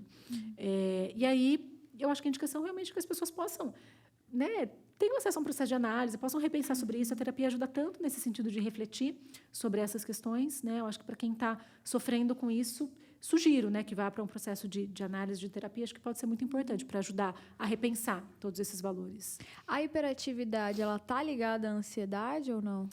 Em alguns casos, sim. Alguns casos, sim. É que também a gente tem um super diagnóstico de hiperatividade. Hoje em dia, todo mundo é hiperativo porque assistiu no programa da Fátima Bernardes, né? O psiquiatra falando sobre hiperatividade. É que a gente confunde muito, né? Assim, pessoas que são um pouco mais agitadas, porque eu entendo que tem características que são da personalidade daquela pessoa, né? Algumas mais agitadas, algumas mais calmas, algumas conseguem fazer várias coisas ao mesmo tempo, outras não. Então, eu costumo dizer assim, que para a gente saber realmente o que é, tem que passar por um processo de diagnóstico, né? Para um psicólogo, um psiquiatra, para poder nomear essas questões, mas sem perder de vista de que muita coisa é do perfil da pessoa, né? É simplesmente uma característica da personalidade da pessoa. Então, se a gente começar a nomear tudo como doença, todo mundo é doente, né? Todo mundo se encaixa num diagnóstico lá do CID, né? Então, é perigoso, isso é perigoso. No Google tá todo mundo doente. Tá todo mundo doente, exatamente. Todo mundo vai morrer ou é só tomar de pirona. Exatamente. Um amigo sabia que a gente ia ter esse bate-papo aqui com você, e aí ele mandou assim, uma pergunta. Tem alguma ideia de onde vem a teoria de que depressão é falta de Deus? Eu quero complementar depois, mas você tem alguma ideia? Não tenho ideia de onde surgiu isso. Das igrejas, muito provavelmente, né? Das doutrinas, mas não sei como é que isso foi disseminado, não sei exatamente a origem. Mas eu fico feliz que a gente está desmistificando isso nos tempos atuais, né? Eu eu acho que a igreja, naquela pergunta lá do o quanto ela prejudica, Tá. eu acho que existe uma pressão social para que os cristãos não sejam ou não demonstrem tristeza, né? Interessante. E eu estava lembrando, ele mandou essa pergunta de tarde, fiquei pensando nela e eu lembrei de uma música que as crianças cantam, né? Quem tem Jesus gosta de cantar, vive sempre sorrindo, mesmo quando não dá. Mas às vezes a gente fica sorrindo e às vezes a gente precisa ficar triste, Sim. né? Mesmo quando não dá, eu fico sorrindo. Não, a gente tem o direito de ficar triste. Sim. E o próprio Jesus disse, bem-aventurados os que choram, porque eles serão consolados, né? Você citou que Jesus chorou e a gente precisa entender que muitas vezes Deus vai permitir coisas que a gente viva para que a gente amadureça, para que a gente cresça, para que a gente possa ser consolado pelo Espírito Santo, por Deus e pela igreja, né? Eu sempre gosto de citar aqui, quando a gente está em família, que Jesus disse assim, ó, depois de mim virá um outro consolador. Ou seja, ele era um consolador e viria um outro. Mas interessante que lá em Coríntios, na carta, Paulo vai dizer que com a mesma consolação que Deus nos consola, nós podemos consolar o próximo. Então, o papel do consolo, ele é de Deus, Pai, Jesus é consolador, o Espírito Santo é consolador, mas a igreja é consoladora também, né? Então, mas às vezes existe uma pressão social, né? Eu percebo isso. Não sei se você também percebe, Sim. mas que existe uma pressão. Ó, você anda com Jesus, a alegria do Senhor é a nossa força. Aí a gente acaba usando outros versículos para dizer assim, ó, você não pode ficar triste. Não, mas você pode ficar triste. É importante você ficar triste. Agora, você não pode ficar triste por um longo tempo. Isso. Aí, a importância do ficar triste é a gente reconhecer as nossas emoções e entender que não tem sentimento bom e sentimento ruim. Tristeza não é um sentimento ruim, tristeza é um sentimento e ponto final, né? O bom e o ruim é a consequência desse sentimento, ou o que eu faço com esse sentimento. Mas o sentimento, né? Tristeza, frustração, angústia, estou me sentindo deprimida, ok, eu preciso reconhecer e acolher esse sentimento. E é tão lindo, né? Esse versículo, bem-aventurados os que choram, porque eles serão consolados, né? Se a gente trocar o bem-aventurados por felizes, que é o que significa, felizes são os que choram. Olha que loucura, né? Pois eles serão consolados, porque a certeza que a gente tem em Jesus não é de que a gente não vai sofrer, de que a gente não vai chorar, mas é de que a gente vai ser consolado quando a gente chorar. Essa é a certeza do consolo. E se tem o consolo, é porque tem a tristeza, porque se a gente vivesse o tempo todo feliz e alegre e saltitante, a gente não precisaria ter o consolo, né? Que nós temos do Consolador, nós temos o próprio Jesus. Então, Jesus já sabia. Né, tem um versículo muito interessante que eu tenho falado muito, eu acho que tem em Filipenses, mas eu não vou lembrar, depois eu procuro para vocês, que fala, né, que a paz de Deus, que excede todo entendimento, guardará os nossos corações e os nossos sentimentos. Isso é tão lindo, mas é tão lindo, porque Jesus se preocupa em guardar o nosso sentimento. E qual é o antídoto para esses sentimentos que muitas vezes, não para os sentimentos, mas para as consequências, né, desses sentimentos? A Bíblia fala que a paz de Deus guardará os nossos sentimentos. A paz é a paz que excede todo entendimento, e quem é a paz é Jesus, que é o príncipe da paz. Então, a gente sabe que mesmo no meio de uma depressão, de uma ansiedade, de uma angústia, de um luto, de uma morte, a gente sente aquela paz. Não é que a gente não sente tristeza, não é que a gente não sente dor, mas a gente sente a paz do Consolador, né? Então, isso é muito importante. E Jesus já sabia que a gente passaria por tudo isso, né? Por isso que ele deixou o Consolador e por isso que ele falou, bem-aventurados os que choram, porque eles serão consolados. Então, nós vamos chorar, mas a gente tem a certeza do consolo, a certeza desse afago, desse abraço, né? Que somos nós, mas também é a igreja. Então, que bom poder falar sobre isso, né? Para pessoas cristãs, que a gente chora, mas a gente tem a certeza do consolo. É isso aí.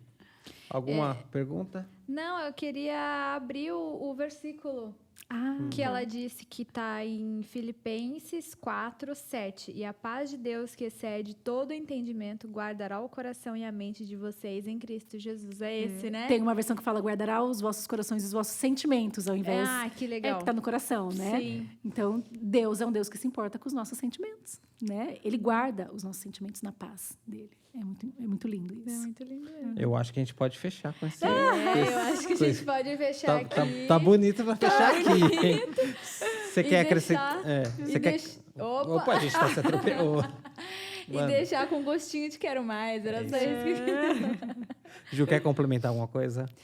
Não, gente, gente, eu queria agradecer, dizer que foi muito bom esse bate-papo muito aqui, bom. agradecer pelo privilégio, pela oportunidade. Eu me sinto muito honrada, gente, quando eu sou convidada, porque eu fico pensando, Deus, tem tanta gente mais inteligente, mais capacitada, com livro lançado, com mestrado, com doutorado, que sabe muito mais do assunto do que eu, mas assim, eu estou disposta a fazer aquilo que Deus me chamou para fazer. Eu sei que eu não sou a melhor pessoa, mas aquilo que Deus me chamar para fazer dentro da minha capacidade, eu vou fazer. Então, eu sempre me sinto muito honrada, muito privilegiada com os convites de poder falar, né, sobre o meu pouco conhecimento. Quero agradecer vocês por terem me convidado, por terem me chamado. Depois vocês botam todos os meus contatos aí, para quem quiser, Instagram, tudo isso, vocês colocam. Você quer falar? Meu Instagram profissional é @psicojulianamarchi, tudo junto. O Marchi é MARCHI. Eu sempre soletro porque as pessoas confundem. Então, @psicojulianamarchi, lá no meu Instagram tem todos os meus contatos, né? O WhatsApp, pode me mandar direct, tem...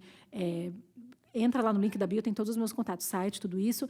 Se alguém tiver alguma dúvida, pode me mandar por direct. Faço atendimentos psicológicos online. Quem tiver interesse em fazer atendimento, quiser marcar uma sessão de terapia comigo, entra lá no link da bio, tem todas as informações. Agradecer vocês e dizer que estou esperando o próximo convite já.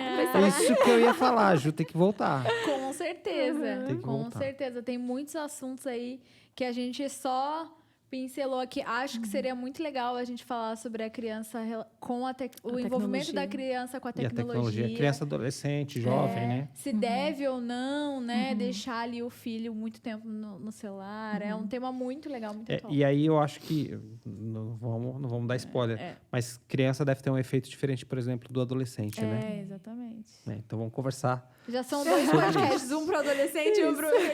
E eu vou jogar a Ju na fogueira agora aqui. A gente tem um programa para líderes, né? Que é o Lidere Agora. Você topa também a gente responder perguntas líderes? Claro, que legal. Porque provavelmente líderes de jovens e adolescentes devem ter questões atuais aí. Sim, Vamos sobre fazer um eles. bate-papo? Vamos, Então já vamos fica aí Que legal. combinado também. Ju, muito obrigado por Eu esse que tempo. agradeço. Que Deus continue te abençoando. Amém. Meu amor, muito obrigado. Muito obrigada, Ju. Foi incrível. Obrigada a vocês. É isso aí, gente. Obrigado por esse tempo juntos. Não esqueça mais uma vez, lembrando você, compartilhe, que eu tenho certeza que esse bate-papo vai tocar a vida de muita gente. Não esquece também de comentar, de compartilhar, de curtir, também de tocar aí na sinetinha, para você não perder nada, né? Do que a gente posta comenta aqui embaixo se você quer que a gente traga alguém também, se você tem mais temas, se você tem algum tema pra Ju, pra gente fazer um podcast específico com ela também, Isso aí. né? Deixa nos comentários aí que a gente quer saber. É isso aí. Obrigado por acompanhar a gente até aqui. Deus abençoe sua vida e não esqueça que nós somos de Cristo.